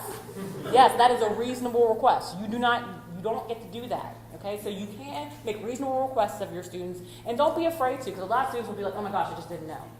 And one of the key things we talk about classroom and course disruption is that you have to tell the students, please don't assume that everybody knows what your expectations are. Because one of the first things people will do is they'll call us and be like, you know what, Johnny's been disrupting my class this whole time. Could you talk with him? Okay, well, have you talked with Johnny? No. Well, I can't talk with Johnny because the minute I talk with Johnny, I'm going to say, Johnny, you've been disrupting this class doing this. Stop it. He'll be like, oh, okay, cool. No one told me. So I need for you guys to tell them first before it gets to me. Okay? So if you tell a student first that they've been doing something and they still continue to do it, then come to us and we can have the community standards conversation with the student of, hey, cut that out. Okay? Final thoughts. I'm not going to tell you to read the whole handbook. It's like 130 pages long. Okay? I haven't even read the whole handbook. But what I will tell you to do is to read the academic integrity policy and also read some of the policy violations in the code of conduct, especially like when it comes to disruption, because those are things that really apply to you and your classes, so that way you're aware of, so that way you can know what the policies are and what we hold students accountable for. Okay? Consider us as a tool of community development. We are not all doom and gloom. Students always tell me when they come to meet with me, I'm surprised you are so nice. I'm like, I'm not going to jump all over you. I'm like, that's not what I'm here for. We just want to make sure that everybody lives comfortably in our community because we're all members of it and we're all responsible for it, and we just all want everybody to have a really good experience. You know? And then please read and understand and use the policies, rules to assist you and others. Know the policies, know the rules, know the expectations too also of your departments, because your departments may also have expectations that they expect for you to put in your syllabi regarding academic integrity, regarding classroom disruption and things like that. So that may help you in saying, hey, well, I don't have to come up with all these rules and things on my own. They already have that stuff in there for me. Okay? All right. So, more about academic integrity. If you go to our website and you go to the staff page too, the academic integrity form is there. Information about how to submit the academic integrity form is there. Also information about appeals, about how a student would go about appealing. So just in case a student is talking to you in an academic integrity session, they're saying, hey, how do I go about appealing? You can say, hey, if you go to this website right here, it tells you exactly what to do to appeal. Now mind you, I've told students several times at a clip, this is how you appeal. And also they're like, well, how do I appeal? And I'm just like, this is how you appeal, okay? So I direct them to the website and say, just read it, and if you don't understand it, contact me or contact your professor. They can explain it to you. It is not a difficult process to appeal. We outline it and tell you exactly what to do, okay? And then feel free to contact us at any time. Our phone number is there. We are over in Towers Hall on the south side of campus that way. If you're near the residence halls, it's us, university housing, residential living, we're all on the same first floor. Feel free to contact us, stop by, go to our website, email us. We'll be more than happy to help you any way that we can. Okay? Any way that we can, yes. So what if there's a situation where, like a plagiarism situation where you feel like it's more ignorance, and not like maybe just Sure. don't understand the proper way? Definitely. If you feel like something is more ignorance than actually a violation, then you can treat it that way. You don't necessarily have to go the academic integrity route and submit a report and things like that. If you say, you know what, I honestly believe that this is due to ignorance, not due to negligence or some other malicious intent, talk to the student and treat it that way. And say, you know what, this time I'm giving you a warning regarding the academic integrity. But the next time you and I will talk about this, and I'll know that you know what I'm expecting of you. Because that does happen. That does happen sometimes. Some students, we don't know what their backgrounds are, where they came from in school-wise or things like that. And they may think they know academic integrity, but they don't. And we also use Turnitin.com and stuff here too. So I always tell students, especially when it comes to, oh, I've written a paper about the same subject they're asking me to write about in this class. Can I use that same paper for this class? Talk with your professor. Because I tell you what, if they turn it in, and you've already turned it in another class, and you see that you're plagiarizing yourself, still plagiarism. And they're just like, really? I'm like, really? So, yes. Sometimes it just is ignorance. There is times, plenty of times where people have said, you know, I was allowed to have my cell phone in every other course that I had, and I just had it out on this desk, and the professor was like, cheating, and like snatched me out of class, and I'm just like, okay, well, that's more of a conversation than a snatch. You know, let's try not to snatch people. All right? Just give them the benefit. Let's always assume good intentions before we, you know, definitely say, hey, it's definitely malicious intent. Okay? Yes, please. There's a cheating incident which ended up resolving without reporting because the student was really terrified of being reported to the athletic department. So it sounded like they had different rules there. Do you know what that is? That's not a reason to not report it. Yeah, that's really not a reason. Yeah, to I mean, we not report resolved it. She Yeah. got a 0 on the That's- assignment. She admitted what happened. And that's fine, but that's still not a reason not to report. One of the things that we have the hardest thing about is that even though the student may have been terrified of that being reported to the athletic department, what if your class is not the only class she did it in? And she said the same thing to them, and please don't report this. So then the student has committed academic integrity violations maybe 4 or 5 times, and nobody's reported. So I had talked to my department chair, and we had figured out that before I talked to her, Mhm. you know, if they admitted, the 2 students admitted that we could, you know, go ahead and just agree to wait for that and Okay. get a 0. So that's not the reason I did it. Yeah. But after I talked to her and after she admitted, she said she was Yeah. really scared of it being Mhm. reported to the athletic. Well, here's what I'll tell you about with the athletics and those type of things. Typically, athletics ask once a year for the violations of their athletes. And they tell the athletes this in the beginning, so the athletes know that, hey, if you violate policy, we're probably going to find out about it. And so it all depends on if athletic asks. We don't regularly report to them, but if they ask, they already have talked with their athletes about it, and the athletes have given them permission to pull their conduct records. So that's not a wrong assumption that it would get reported to her coach. That's not a wrong assumption. But still report it. Yes. Please, I encourage you to, if it is an academic integrity violation, please report it, because if we don't know, we can't hold students accountable. So if you know, in the early steps, you're talking to the student and they basically admit that, yes, I did it, do they still have the right to an appeal? Or like, how does that work? They still have a right to appeal. Or Even if a are you student usually says, fine? well, it depends. Even if the student says, you know what, yes, I did it, but they still don't like your sanction, they can still appeal. They have the right to appeal because they can say, you know what, I feel your sanction was too harsh. You know, I don't want to fail the course, which no one probably does. They can still appeal. Yeah, even in our process of student conduct, if you say I'm in violation, the only thing you can't appeal on is severity of sanction. So if you think the sanction is too severe. Yep. So they still have the rights to appeal because they're not technically appealing whether or not they did it. They're more appealing that I don't like the outcome from it. Okay. Any other questions? No? Okay. Well, thank you guys so much. If you have questions or thoughts or things like that, you're just like, I'm just not sure about academic integrity or classroom management, please contact us. We'll help you in any way we can. Okay? Thank you guys.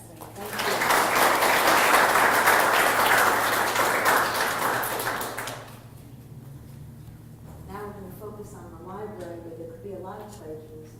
Oh, God. I hope not. I hope everybody's being good. Can you send me Sure. Absolutely. Yes. Thank you so No much. problem. Take care, okay? I hope it's an easy read. It's not going to be already, I can tell. Okay. By the way, is Bridget here? Okay. Could you just come in for a second?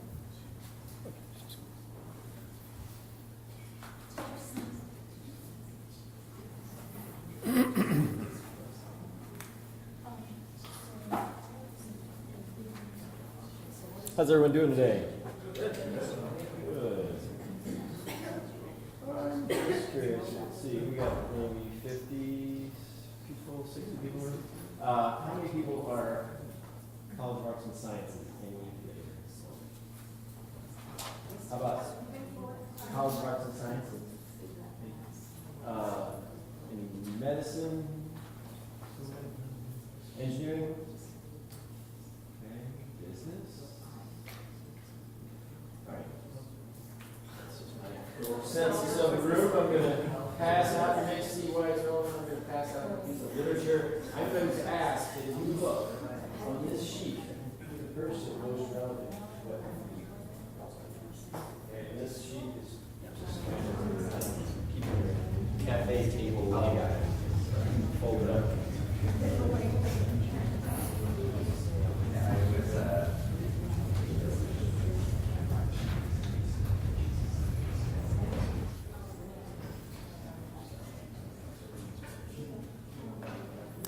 Are we recording? Does anyone know? We have a camera. Yeah, all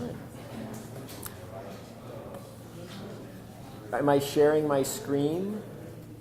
My screen is shared right now, so you can see it.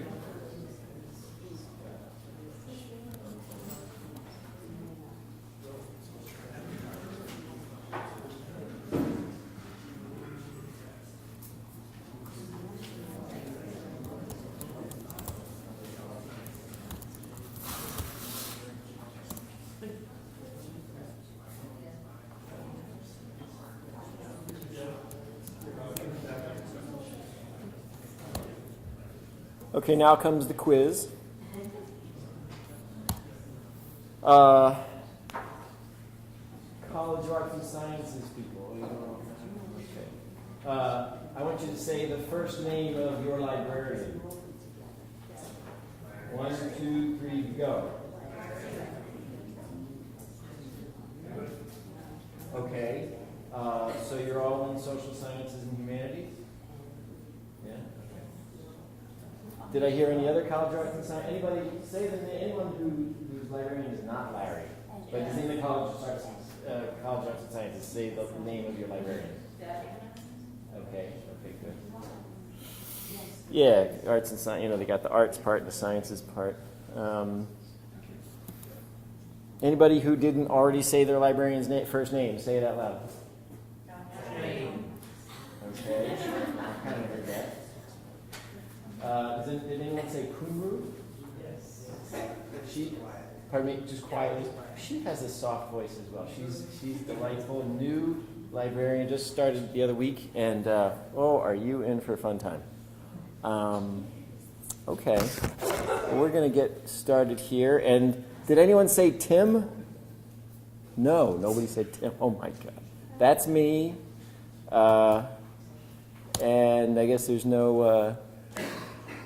I work with CCI in the School of Ed, and a little bit in the College of Arts and Sciences for global studies. And right now I'm the interim math and physics person, but we'll get that position filled soon enough. And I'm opening up a lot of tabs of the same website because we're going to jump around a little bit on here. And I've got about 20 minutes, half hour, but I want to share some of the more obvious things. And so you all are coming from universities, either this university or some other university here in the TAs. And how many of you have used the library's website here at Drexel already? Okay. How many have used that big search box, either here or at some other university, and know what it does? Kind of. All right. So that, everybody say the name of your favorite library database. 1, 2, 3, go. PubMed, JSTOR. Any others? Okay, we got that. Med. Okay. Did anybody say Web of Science? Any science? That's my favorite. Okay, so you know there's lots of different databases. This box is actually not one database. It's what we call a discovery layer. It cuts across all of our tools, so all the full text at least. And you may be familiar with this other website called So it's a little bit like this one. It's a little bit like this one. This cuts across all different literature. You notice the scholar there. It's just the scholarly stuff. Does everyone have a Google Scholar profile? That's a good thing to do. You know, you get your own little page there, tracks your publications. Has everyone set their settings to Drexel? Do you know why you do that? Ooh, because then you can use Google Scholar and it can point to full text in our Can you tell us how to do that? collections. Yeah. So settings, gear. Yeah, I'm going to get a little bit more hands on here. So search results. Usually I use my computer and it's already set up. Oh, this is important. How many people know what a citation management service is? If you do, raise your hand. Say the name of your favorite citation management service. I heard RefWorks. Did I hear Zotero? Did I hear EndNote? Okay, EndNote's what we site license here. Zotero is, of course, free on the web. Firefox plugin, I think they have a fully online version now, but I don't use it. EndNote, of course, is a desktop software you can get from Drexel IT, DUIT. And why am I saying that now is because, again, settings in Scholar, you can show links to import citations to. I'm going to say EndNote. If anyone said RefWorks, I loved it too, but our budget didn't accommodate and it's gone. So that's one setting I always do here is I import my citations to EndNote. And then I also do this one, library links. Oh, look, we already got it set up. That's nice. If you search for Drexel in there and check the little box, then when you go ahead and do your search on Google Scholar, let's go, then you have both links to full text at Drexel where we have it, and you also have this import into EndNote. And so I'm saying this not just for you, frankly, but also how many people, you were talking about academic integrity a minute ago, how many people really enjoy that conversation with students where you're like, that's a citation? What format is that? Students know how to use these tools as well, and they should be availing themselves of EndNote. If they don't want to download it from Drexel IT, there is the myendnoteweb.com site, which is free all on the web, and it kind of works the same way. You can import things into there. But import into EndNote, and it bounces over to your citation management service. Get it at Drexel. I mentioned that big box on the front page of our library website goes to all full text, dogs and cats. There's a trick, though. Let's see. If I knew that this was my best search, well, usually I'd get down a little bit under that, but I can also do add results beyond your library's collection. This vendor that we work with, Summon is the product. It knows results from databases we don't subscribe to.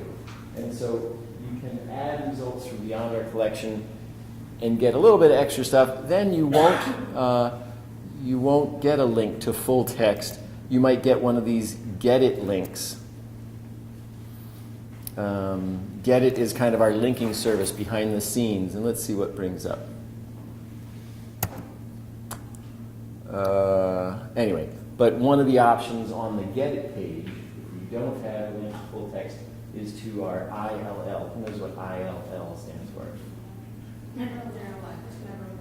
Yes, that. Does everyone use interlibrary loan? Yes. Does anyone need me to explain what interlibrary loan is? Okay. Well, this link is not opening. I think somebody said yes. Oh, okay. I will, okay. Whoops. That happens so fast. Look at that. Back. Try it again. Get It at Drexel is our linking page, and basically if we don't give you the full text, we're going to tell you how to get it. And this is also something that you might need to coach your students on.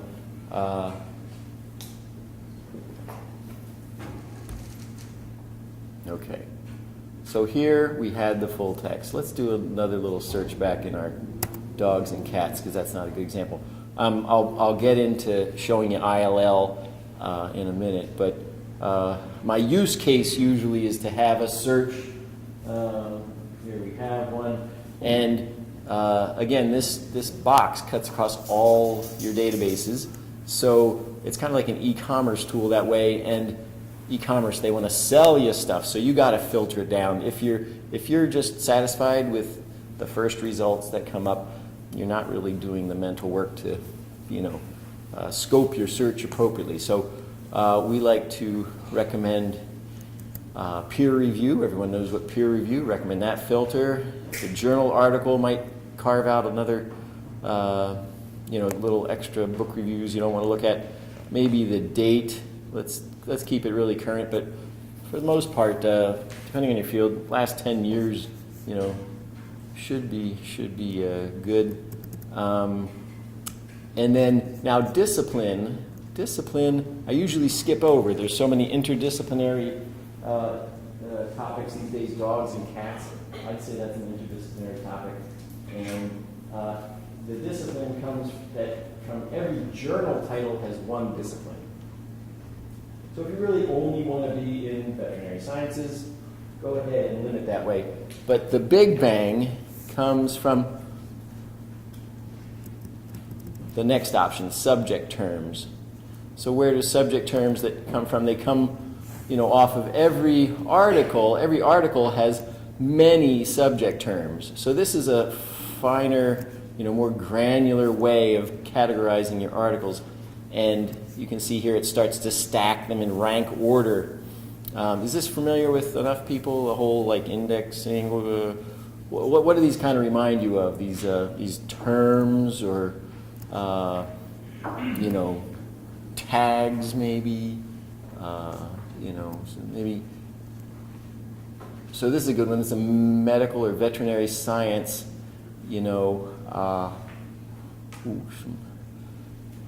So anyone with medical background, what word would we search if we wanted to search for cancer? Would we just go cancer in a medical database? Anybody? Is that what doctors are talking about? They typically have another word they use, neoplasm. So whatever discipline you're in, it behooves you to know the professional language that the articles are indexed with. It's like the secret handshake that professionals give each other. They've got the inside language, and you'll find that your articles are indexed with the official terms. And I give my students, especially my farm students, appreciate this analogy. When you go in, think of a new supermarket. Think of a supermarket that you've gone into recently that's been new to you. And say you are on a particular mission to find one particular item. How might you navigate that supermarket? Use the aisles. Oh, yes. Oh, yes. The aisles. You're going to walk down different aisles. Is that how you're going to navigate? They usually have tags. That's exactly my point. Some people say, ask someone. No, you're not going to find employees in an American supermarket anymore. But you got those tags up there, and so I say to them, I say, well, next time you're in a supermarket looking for something particular, try not using those aisle tags. See how fast you find what you're looking for. And I challenge you to find it faster, with the aisle tag, without the aisle tags and with. And basically, if you ignore these terms, you're doing this in an unfamiliar supermarket, knocking out those tags. I had someone yesterday tell me, oh, you found just what I was looking for weeks. And I'm like, you might want to review how to search with the subject terms. This is really, a time saver. And it's always a great, at least a starting point of conversation if your students are having trouble finding something. What are the official terms to describe your subject? And that is all to say that this tool over here, subject terms, You hit more, you get a second panel. For some reason, it alphabetizes it. I don't like that. I sort by rank. That gives you some empirical data as to how frequent are the terms, the indexing terms, that your keyword search has pulled back. So it has scooped all the indexing terms off your search results and stacked them right there. I usually tell people to go down to the bottom of the list and start up. Why do I do that? Because you're not going to write a 10-page term paper on the history of the world or the history of all cats and dogs. You might look at, cats and dogs and, something narrower, whatever it is, something narrower. Their liver, yeah, that's a good small part of it, cat or dog. Apply that, and you get my million search. I had like 2 million articles to begin with, 377. Just to prove I wasn't making stuff up before, I'm going to add results, 379. Those last 2 articles, they may make the difference for you. Probably not, but it gives me a good demonstration also of the, let's see, this is all full text. Usually I find a citation only one. Here we go, citation only one. Drexel does not subscribe to this journal. I really want this. What can I do? Woe is me. Wait, there's a request button. Aha. That screen I mentioned, get it? This is it. We don't have access. It's telling you again. What can I do? Borrow this item through interlibrary loan. I'm going to log in because you always have to log in.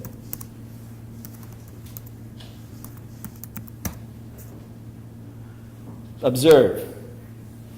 I have some faculty who hit this dozens of times every day.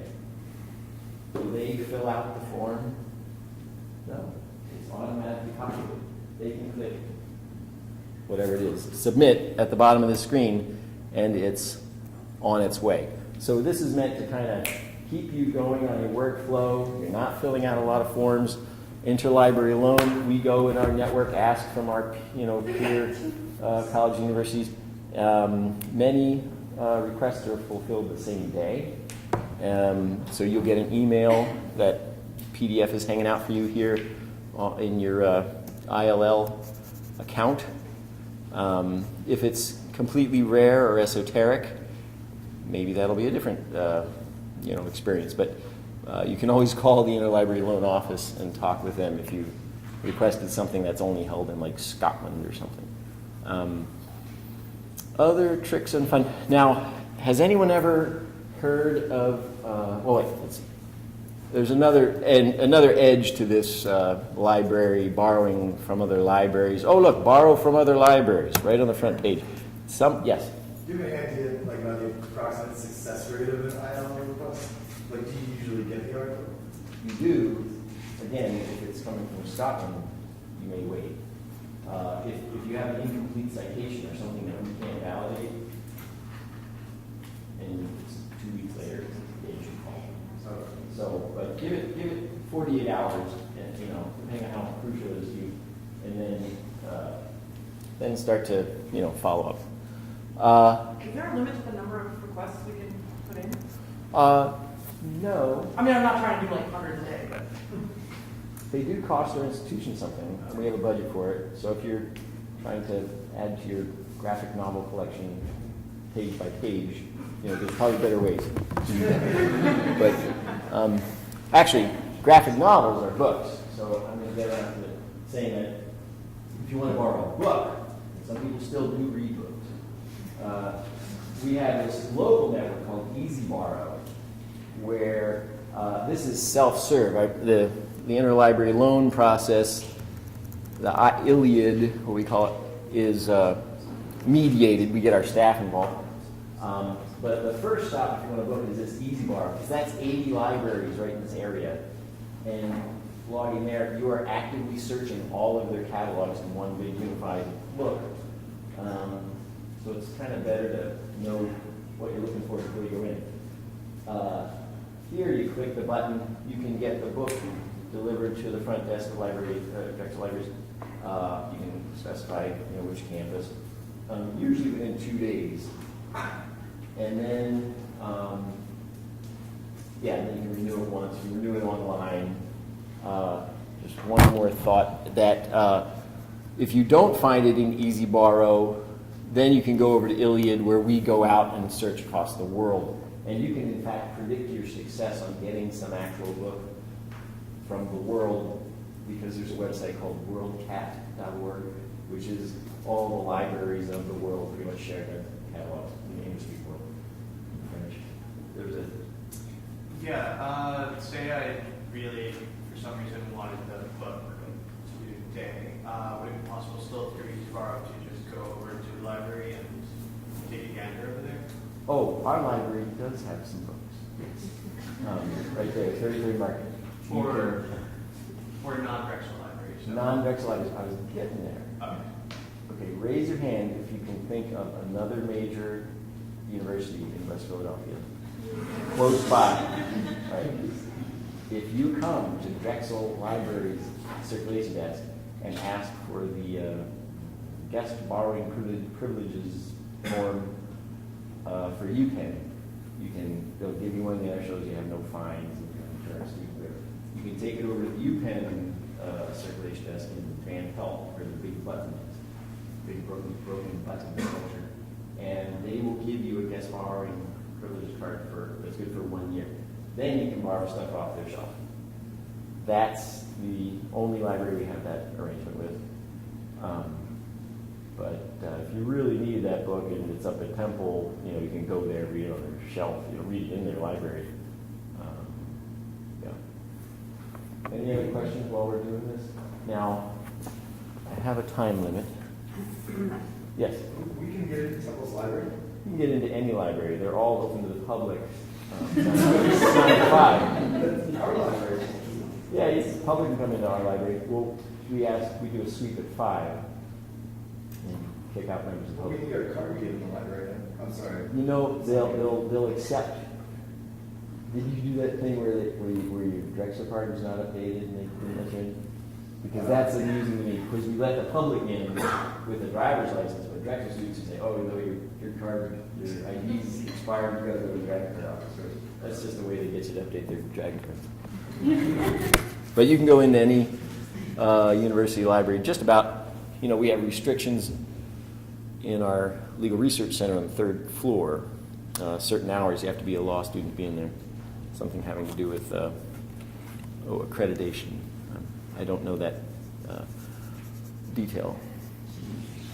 But anyway, hey, I was rounding out my talk with this business about getting help. Because, I'm imagining I'm sitting in your seat and you're a TA and you're either trying to figure out, either your own research on the side, on this part of your life, where most of the things I've talked about already might be useful. You also are teaching or grading, and so maybe there's some pedagogical challenge. We don't collect textbooks, but if somebody wants to donate us one, we can put it on reserve and keep it behind the desk.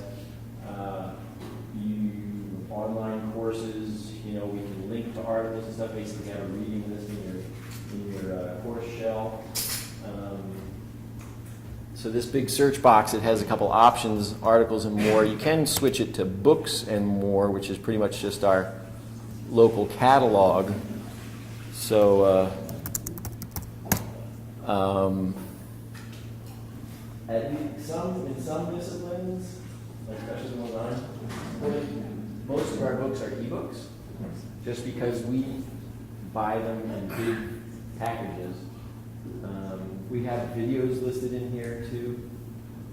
If your course textbook is graduate level and it's a scholarly monograph, a lot of times we'll have the ebook version of that. If it's undergrad, like Intro to Physics, we're not going to have it. Unless you give us hard copy. Okay. Where was I going? I was going about getting help. Let me talk about pedagogical challenges later, because we do have a School of Education. We do have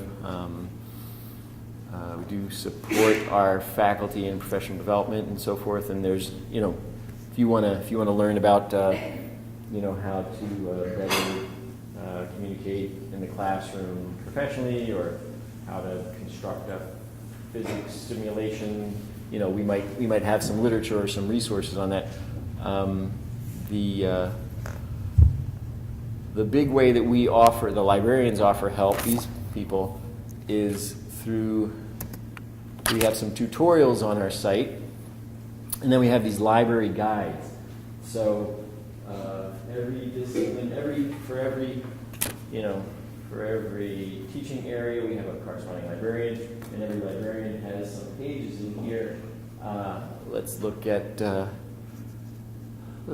business, and you know, so you get to see the librarian, you get to, you know, find out which databases she recommends for articles. You can right there email or schedule an appointment, or there's a chat box that pops up right away for that librarian. When we're sitting at our desk, we usually have our chat app open, and you can start talking right there with the specialist, or you can go back to the front page and start chatting with the front desk. You know, if it gets beyond, like, do you have this book or something, if it gets into, like, I need a topic for my paper, then it bounces to the professional who's on backup. And our hours are, let's say, 9 a.m. to 7 p.m. Weekdays, and then some weekend hours, 3 to 7 on Sundays. Any other questions at this point? Those library guides are really where we are trying to push our knowledge out front, so you can, you know, pretty much answer questions yourself or refer your students to those. If we have let's say, an undergraduate come to us and say, I need some help learning how to use it or something like that, are there resources that the library we can direct them to in the library to kind of have a tutorial or a lesson on, like, basic citation management and things of that nature? I will say yes, as far as, so here's writing and publishing. As far as getting started, you know, EndNote, Citation Manager has, you know, some slides, some steps on installing some best, you know, how to weigh the desktop between the web account, you know, best tips for when your paper's finished, et cetera, and then start chatting. So, you know, we're trying to say, you know, give it the old college try, do your own research first 5 minutes. If you're stuck, you don't get extra points for beating your head against the wall.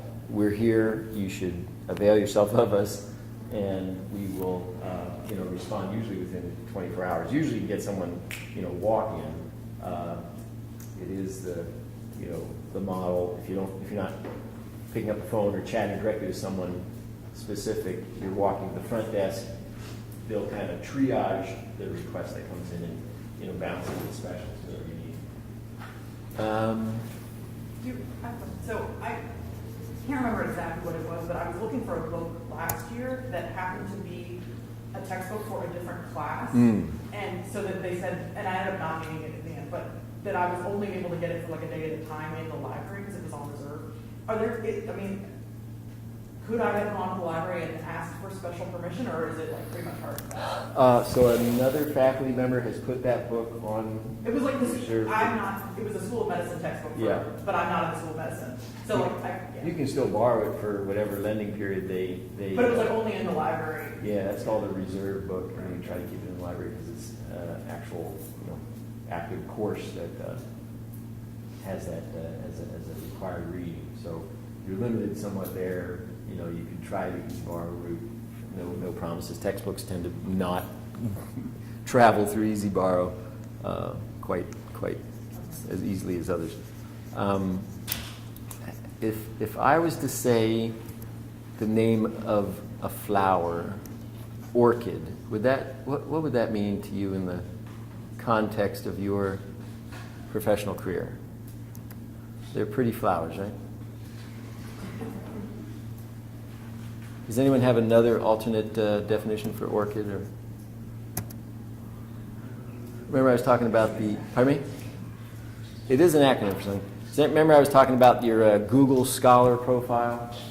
That's a good thing, kind of for PR. A lot of hiring committees won't necessarily buy every citation that you may claim on Google Scholar. But one way to increase your visibility and reduce any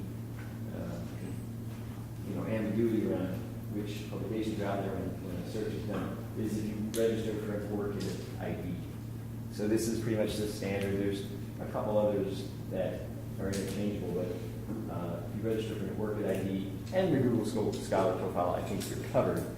And it makes a whole lot of sense. So we're pitching this to graduate students, anybody who publishes doctoral students, certainly.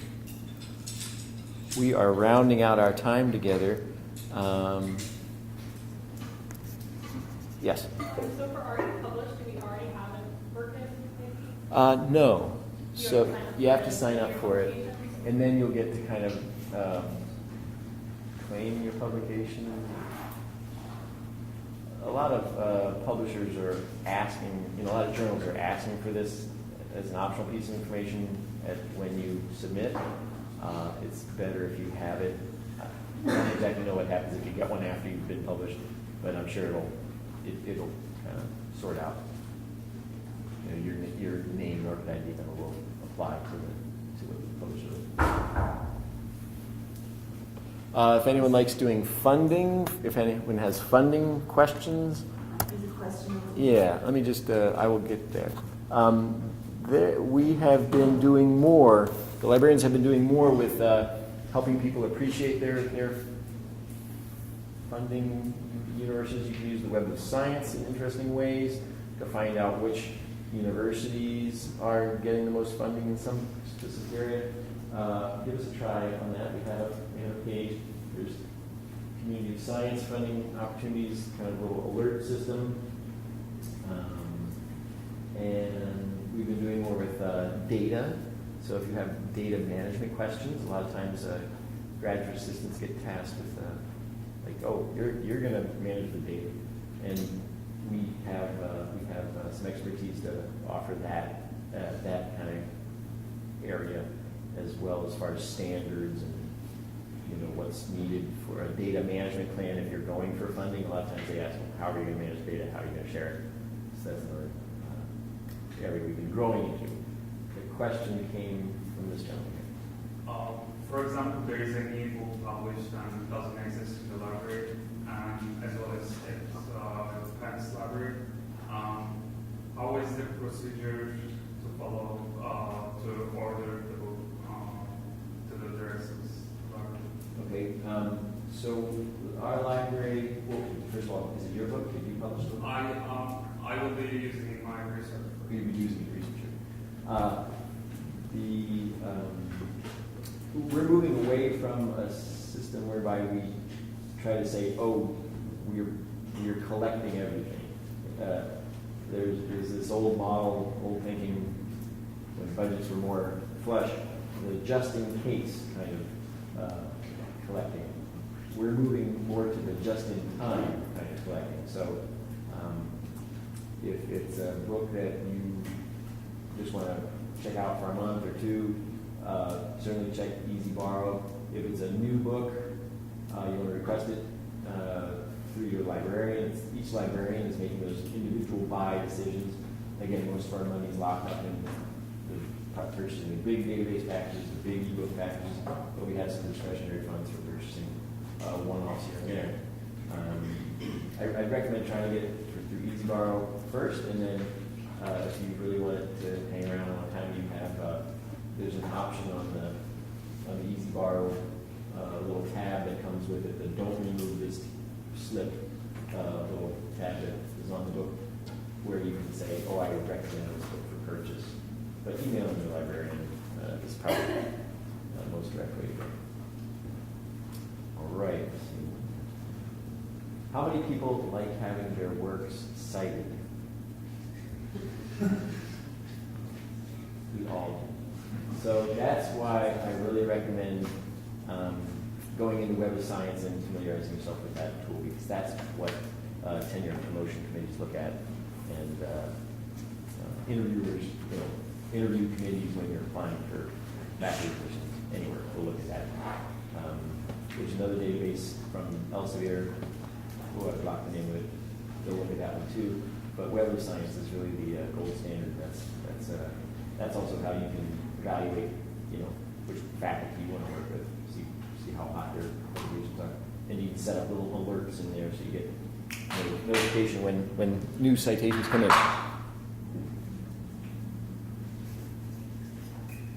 I think I'm close to the end of my time with you, and any last questions? Let's see, any last topics here? Around that teaching thing. There are lots of videos out on YouTube. There's the Khan Academy. We've gone and purchased a big set of more scholarly and documentary video called Avon Academic Video Online, and it's tens of thousands of videos. That's a good place to check. If you want to kind of recommend additional resources. The Free Library has anyone here, by dint of working or living in Philadelphia, can get a free library card. Anybody have a free library card for Free Library Philadelphia? They just got something. Has anyone heard of Lynda? Lynda.com, Lynda, is a tech service, tech training service. So it's kind of like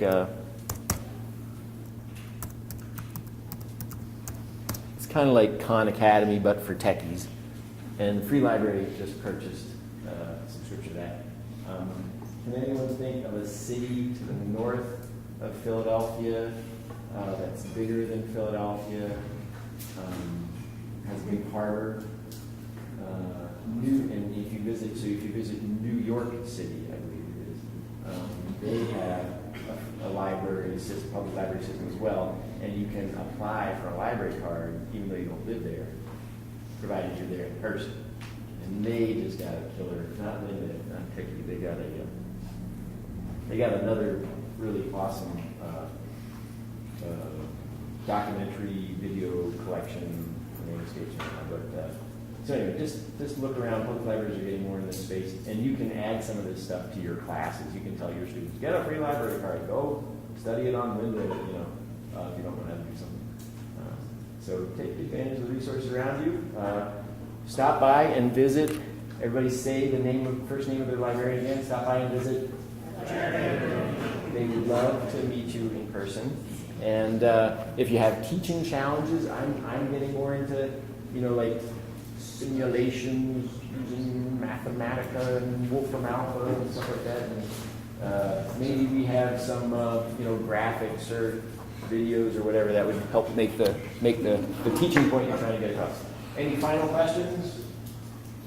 Thank you for being a lovely attentive audience today.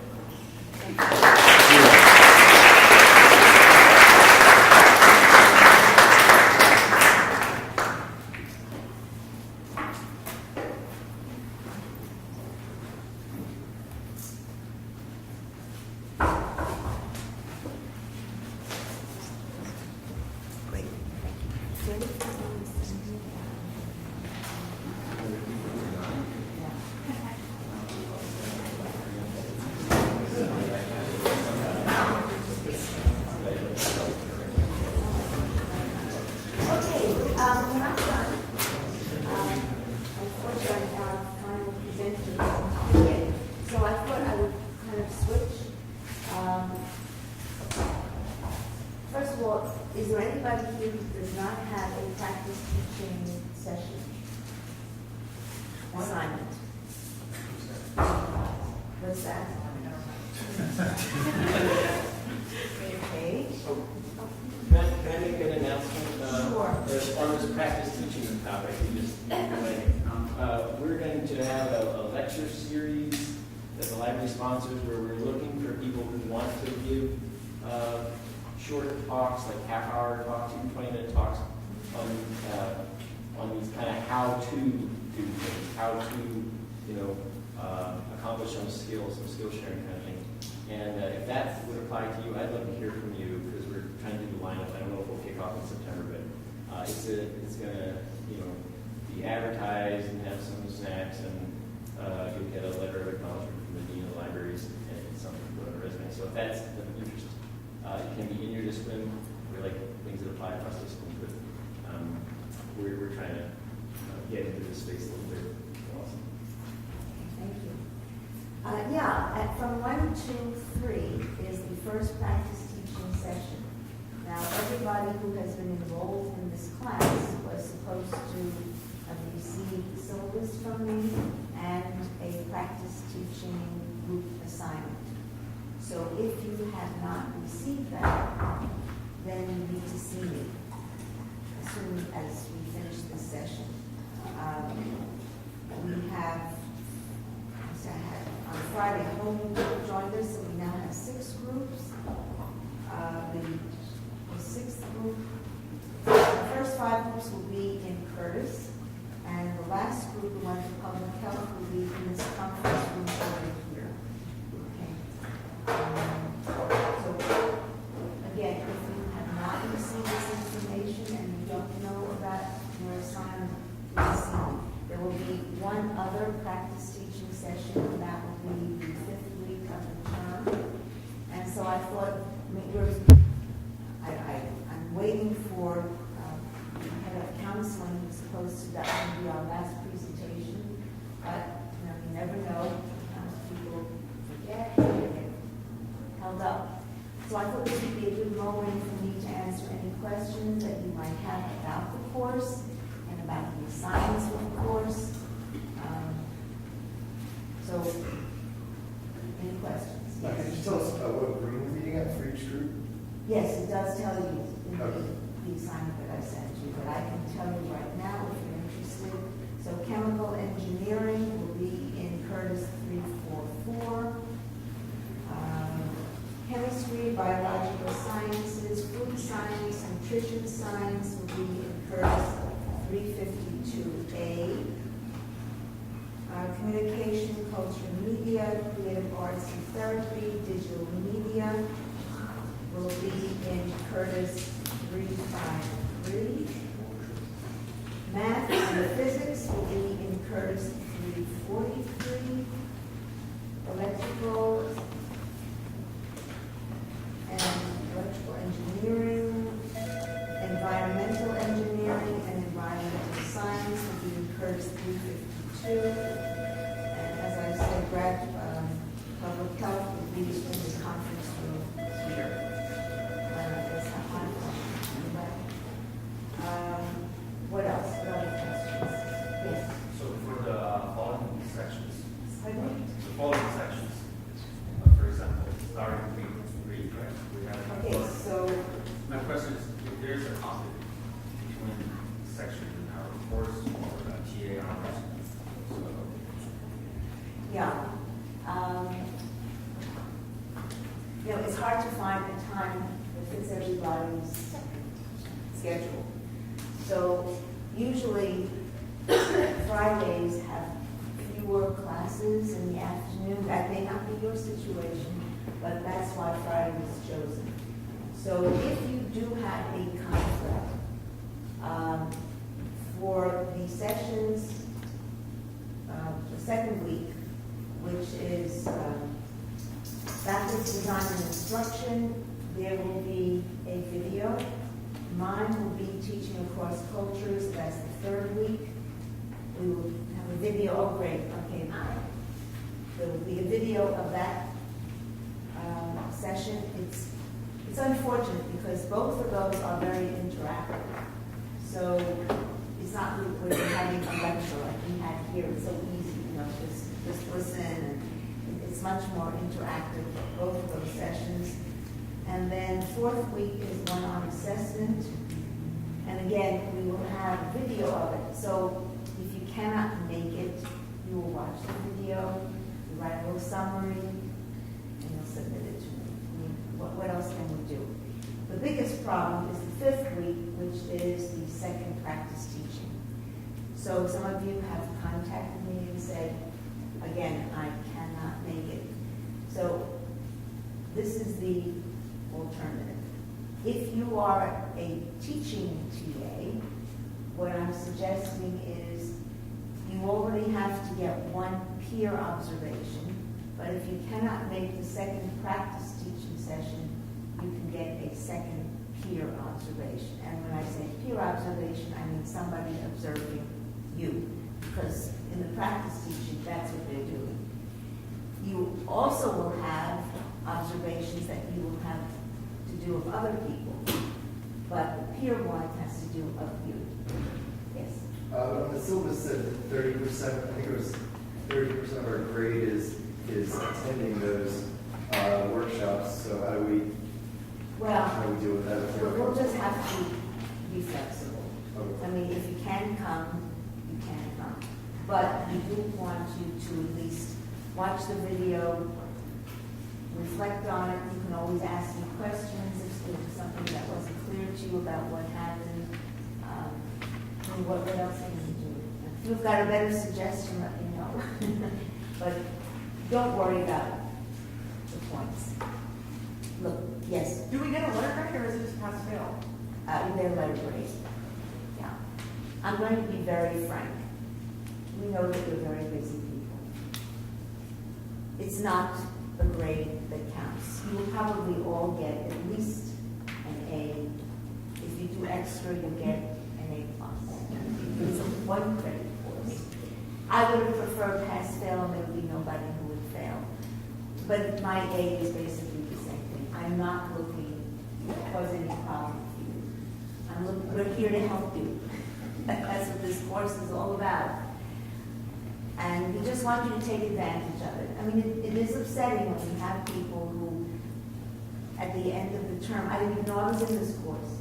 Really? You've been getting emails all the time. Why did you open your? Wouldn't you be upset if your student said that to you? I got these emails, but I ignored them. And now you expect to be graded in this class because you've done nothing.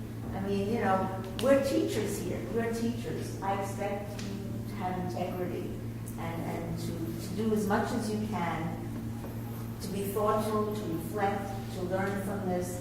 And if you find that you're not getting enough of what you need from this, to let me know. We're here to help you. Any other questions, problems, comments? Okay, so we have one last session, which is very important because at the end of the first week, you may all need your services. I know I do. And so after this session, you have your lunch, and then you go at 1 o'clock to your class. And again, if you do not have an assignment, please come and see me. I will be checking the rooms to make sure all the people who are facilitating those sessions are there. Okay, thank you so much for being here. Hi, everybody. Annette Molyneux, Assistant Vice President, Student Life. I'm responsible for all the counseling and health services. So I need to talk to you about what we have in place on campus for students who might need to come to the counseling center.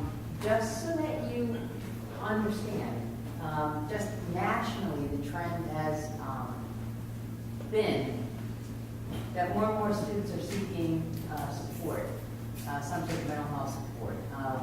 About 50% of the students that we have coming to counseling have a prior history of treatment.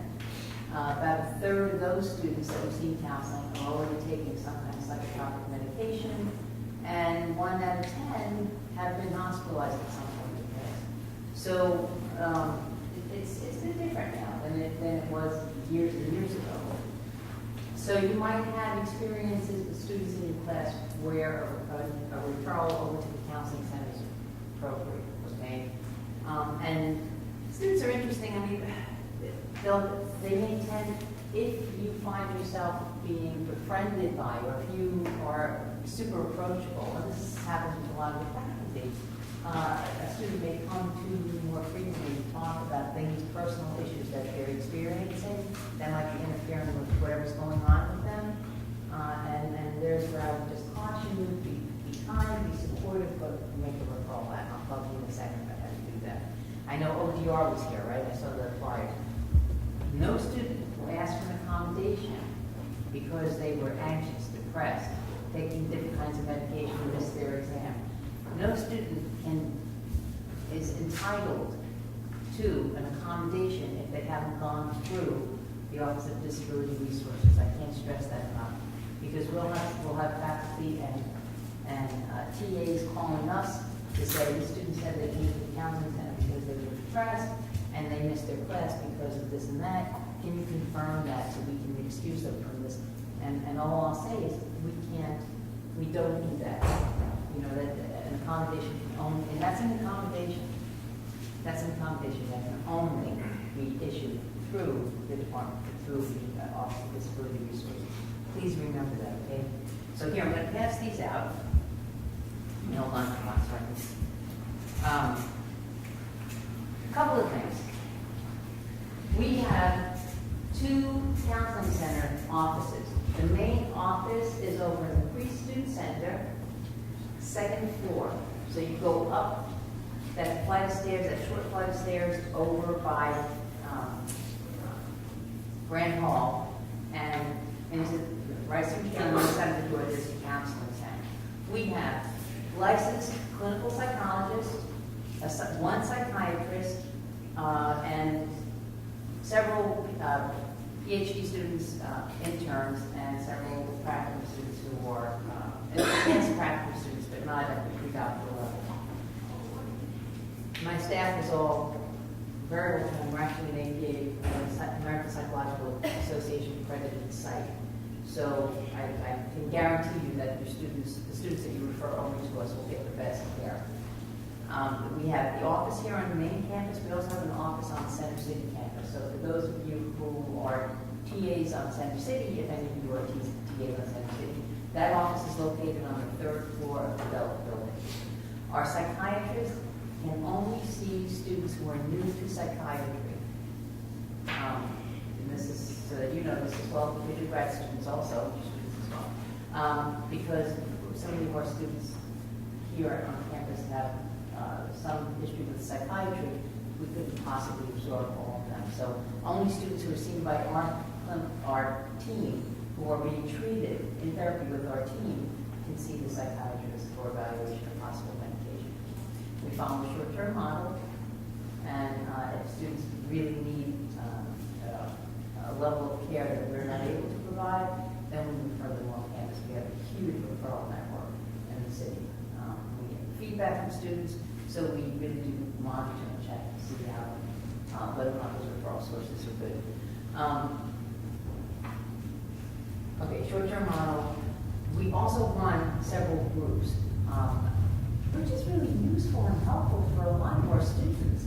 Because for many of our students, some of their issue is just that they're lonely, they can't connect, there's some social skill deficits, and sometimes depression comes, to be on the heels of just feeling lonely and isolated.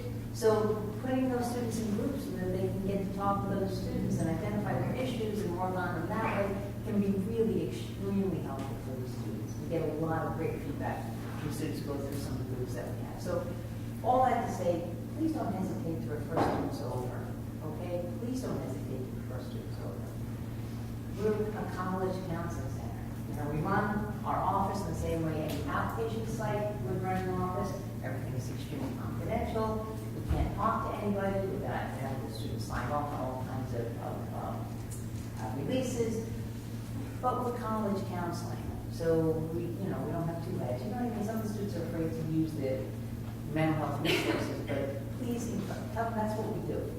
That's what we do. Now, if you do have a student that you want to refer to counseling, the best way to do that, the absolute best way to do that, is to speak very privately and concretely with your student about what it is that you're seeing them do or what it is that you're observing that's giving you reason to make a referral.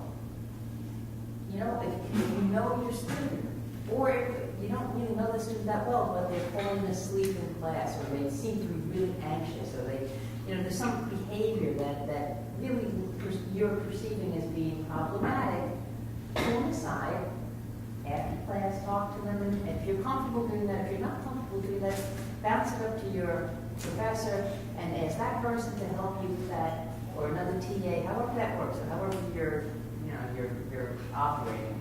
But just stick to the behaviors that you're observing. You know, I'm talking to you now because this is what I'm seeing.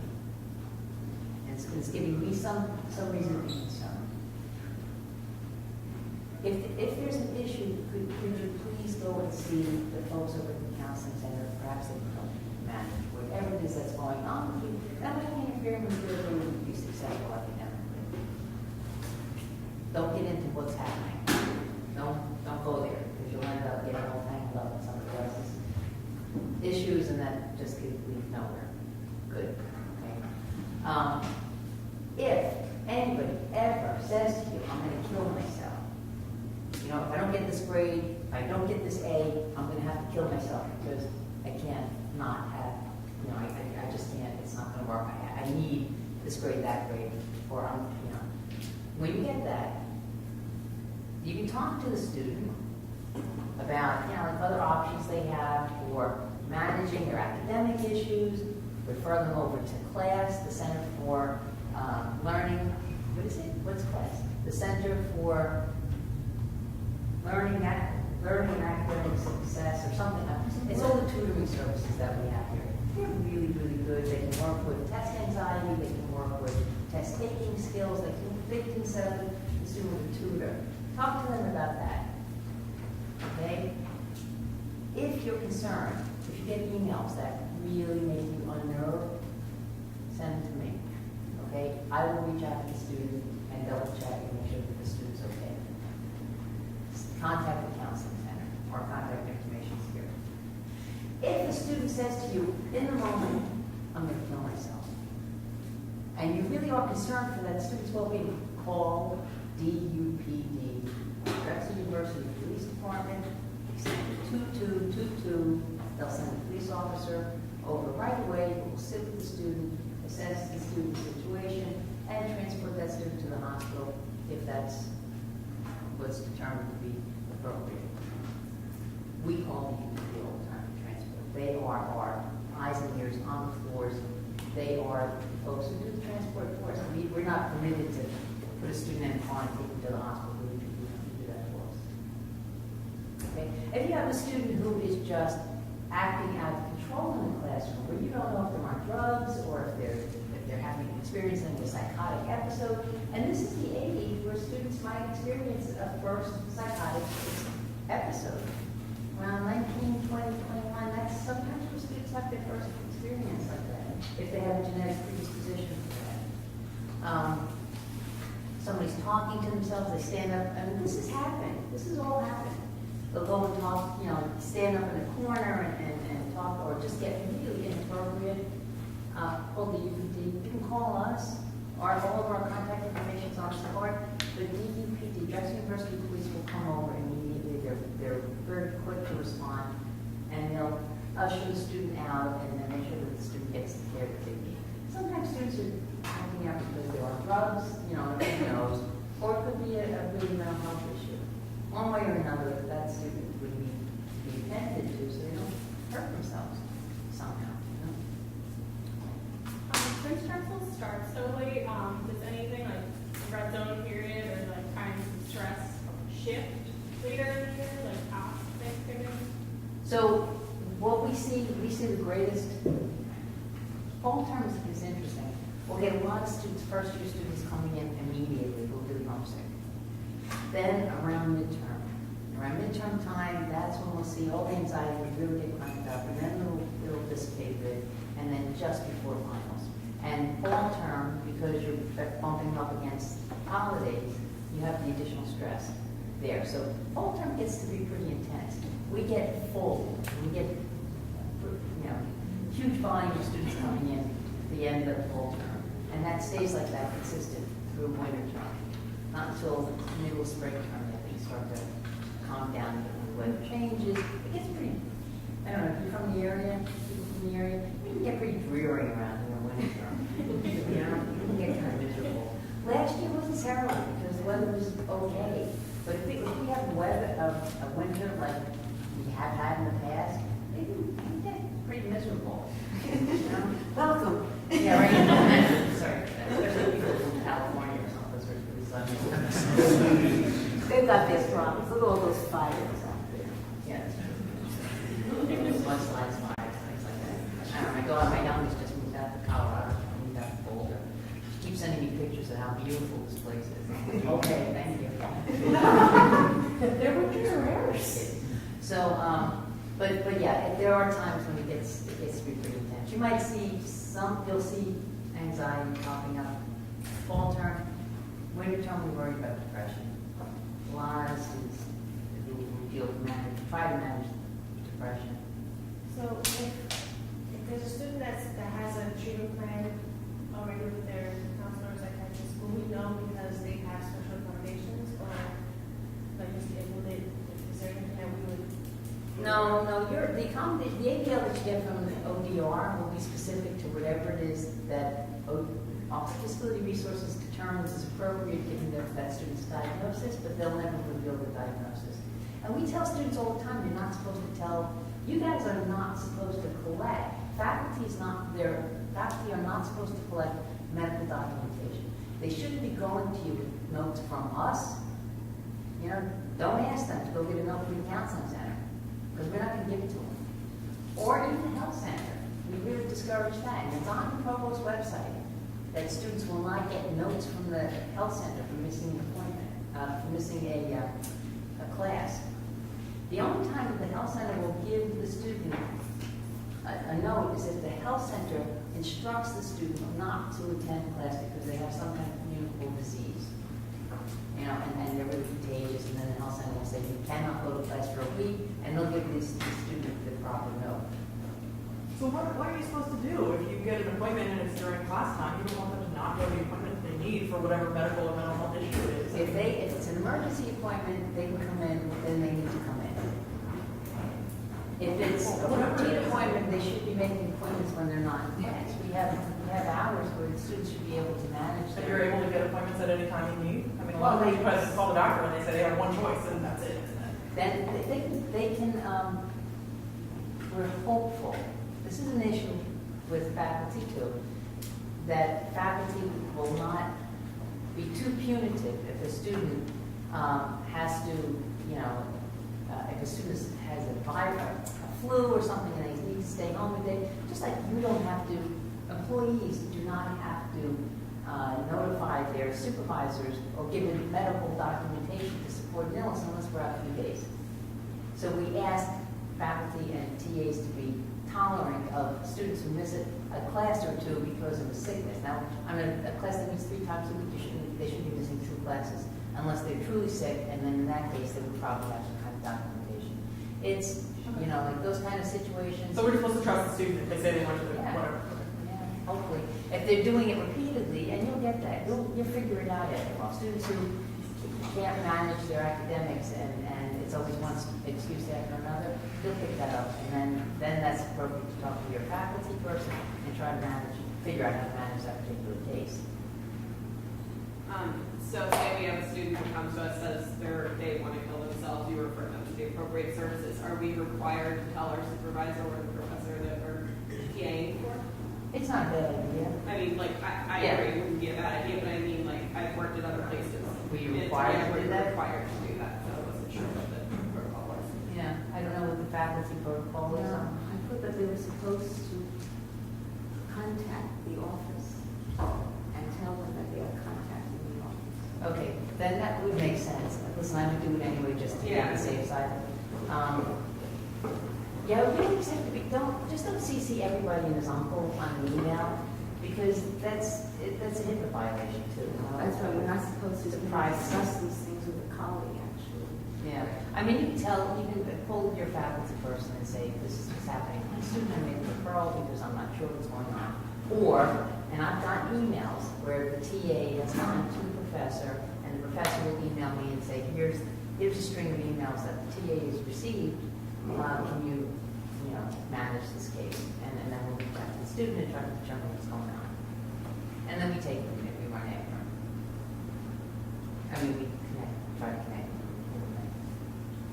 Or send them forward. We get really well in task force all the time.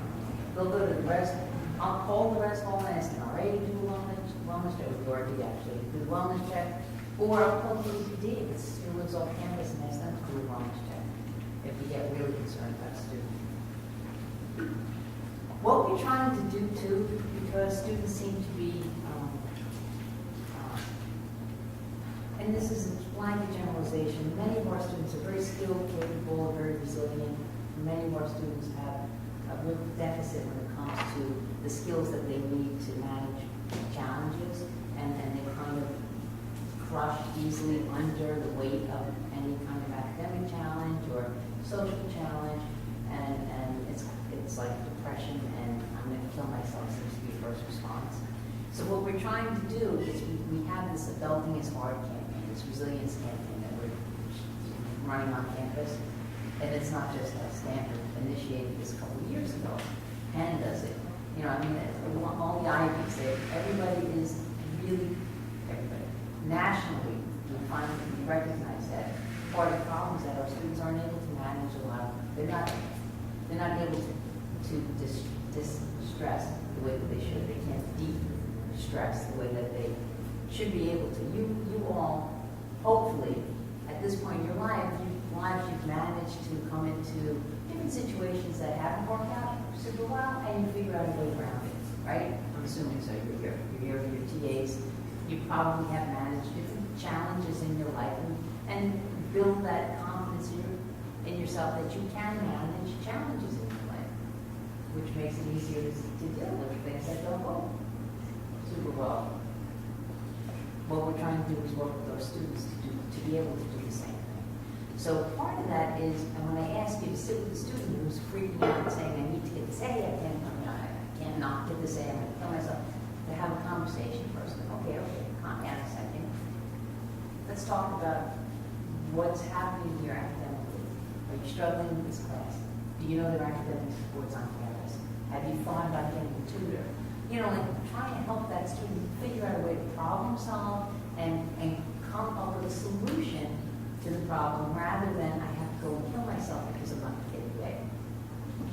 So we're trying to work with our faculty and our advisors to kind of just reframe the challenge, you know, the situation as a challenge, and there are supports on campus here to help you manage that situation. You know, rather than, okay, let's go to the counseling center because you're going to kill yourself. Well, yeah. You should not be the judge of whether or not somebody's suicidal. Understand that. But if somebody just jumps out with that, you know, totally anxiety-ridden, and I don't know what to do, and if I don't get this good grade, I don't know what my options are. Maybe if you have a conversation with them about all the resources on campus that can help them figure their way through that, that might help them calm down and also find a solution to their academic issues, because that's what you're going to find more than anything else. Does that make sense? Okay. And of course, if somebody's really going to kill themselves, us or the UP. Okay. Here's the part. Hold on. Okay. What else do I need to say? Because I've probably overspent my time. Do you have any questions? Yes. What if a student has some issues that are found in the classroom? Maybe I found that student has some psychological disorder. Should I call you if the student has the records in his file, or directly speak with the student? Okay, so the student you should never be aware of a student's psychological issues or even any kind of medical documentation. They're not supposed to tell you that. Again, if a student is behaving oddly in class, address the behavior. You aren't charging your classroom. Address the behavior. It should be in your syllabus what you expect, you know, and make it clear in the beginning of the term. If you don't want people in their cell phones, tell them they're not supposed to be on their cell phones, you know, whatever it is. But if a student is acting in a way that's disruptive to other students, you can talk with them about that, focusing on behavior. It's disruptive. It's disruptive to other students. If you're thinking maybe there's something else going on with the student, you need to suggest to them, if you're having a problem and you need to talk with somebody about that, you them if they had a mental health problem. I had a situation in my master's. There was a friend in the class, and who was like loudly, I don't know, like making some noise, and definitely there is a an issue. Like I don't know what to approach to. Yeah. So in that case, again, you talk to the student side, say it's important that you don't speak out of turn. But if there is a manipulation, I mean, the reflexive issue. Yeah, but still, see, we do have, I mean, with the disability ADA, American Disability Association, you can't have a student leave all the time because the students are supposed to manage their condition. That is, they're still supposed to abide by the code of conduct. If the student is disrupting your class because of issues, the student needs to tend to that. The student needs to manage their situation. It's not fair to the other students in class because it's disruptive. So what happens and what's happened in the past, if you have somebody who repeatedly offends, then it's a conduct issue. And you can tell the student that it will become a conduct issue and that student will be reported to the conduct office of student conduct. Actually, they changed it up, but anyway. And then what happens is that student comes before the conduct officer, and sometimes the conduct officer will refer the student to the counseling center. So sometimes that's the only way we can get our arms around a student, find out what's going on, and then deal with it appropriately. So don't be afraid don't be afraid to issue a conduct charge if somebody's disrupting your class, because that doesn't mean that the student's going to get suspended. I mean, we do sit and talk and try to determine what's the best way to manage a situation like that. Sometimes it's a student on spectrum. The autism spectrum disorders, we have students here. Depending on what classes you'll be TAing, you may come into more students than who are on spectrum. We have the Drexel Autism Support Program here that is excellent. The DASP program just partnered with the Drexel Autism Institute, which is an independent, still connected to Drexel clinical staff, but the Autism Institute is great. They have a full team of clinical folks who can work with the student and then they have mentors who coach students and help students manage their behavior so they can be more successful, because that's the whole point, is to coach students who are on spectrum so that they can be successful academically and also get the jobs that they want to get when they leave here. So make a referral in. And if they don't respond to the referral request, set up a conduct charge, a conduct complaint. So that way we have to pull them in and then we talk to the student and say, here's what's going on, you need to manage your condition. Here are the supports we have to help you do that. Okay? You got to pull them in sometimes because otherwise they might not. Yeah, that is a concern.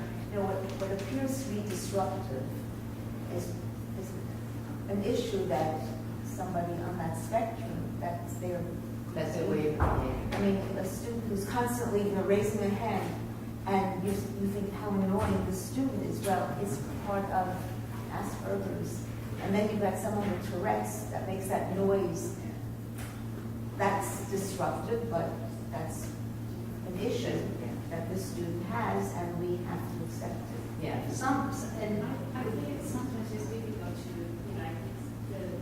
like being limit between what would we act as trying to help them and not to discriminate them because they are out of the class. So if you can give us some kind of guidance, how to be still be respectful and respect of that individuality and also addressing some issues of disruption.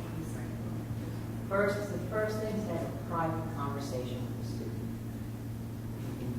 If you're comfortable doing it. Have the student meet you at the class privately and talk about the behavior. Okay, just, the constant hand raising, or if there's, that's somewhat disruptive in class. Is there something that we can do here to help you manage that so that, you're not raising your hand every 3 seconds, frequently, and disturbing the students around you? I mean, sometimes students are on spectrum, they just have quirky habits, that they don't even realize are really annoying to anybody else until you point it out to them. You know, and sometimes just having that simple conversation can help. But it's being respectful in the way you talk to them. You know, and if it appears that they're just like kind of oblivious to what's going on, you can get them if you look forward. You can say, the behavior that we're observing in class is problematic. Can you please, you know, check in with, we have an office here at DAS, Special Autism Support Program, Counseling Center, perhaps those folks can help you work more easily so that we can be academically successful and not disturb the other students in class. And it's not always perfect, and they won't always do that.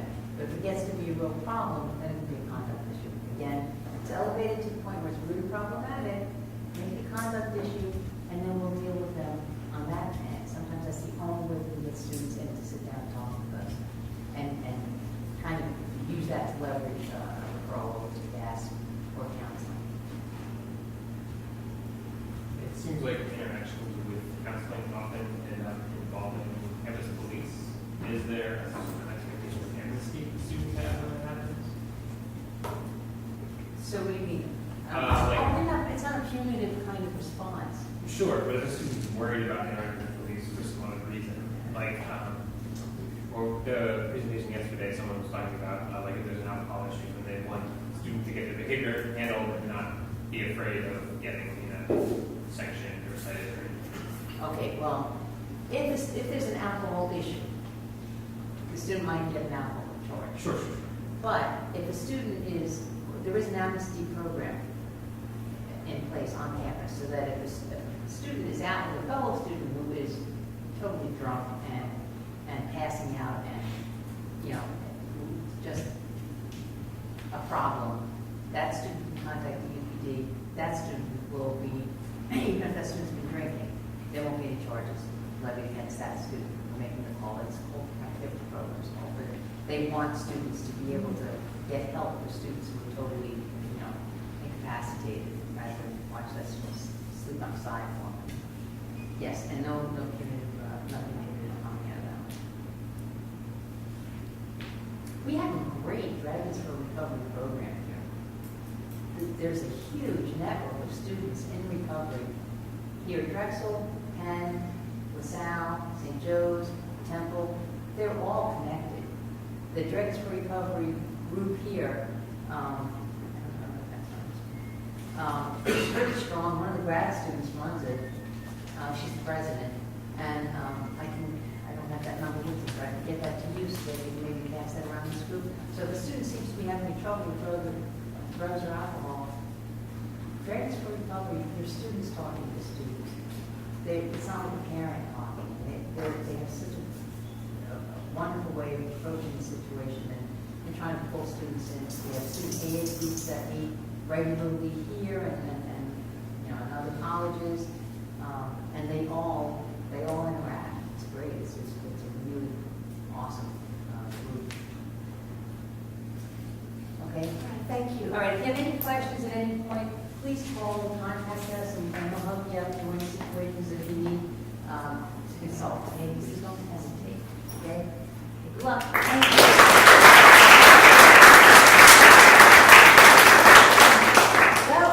Lunchtime, enjoy, and again, if you don't have a practice teaching group, please come and see me.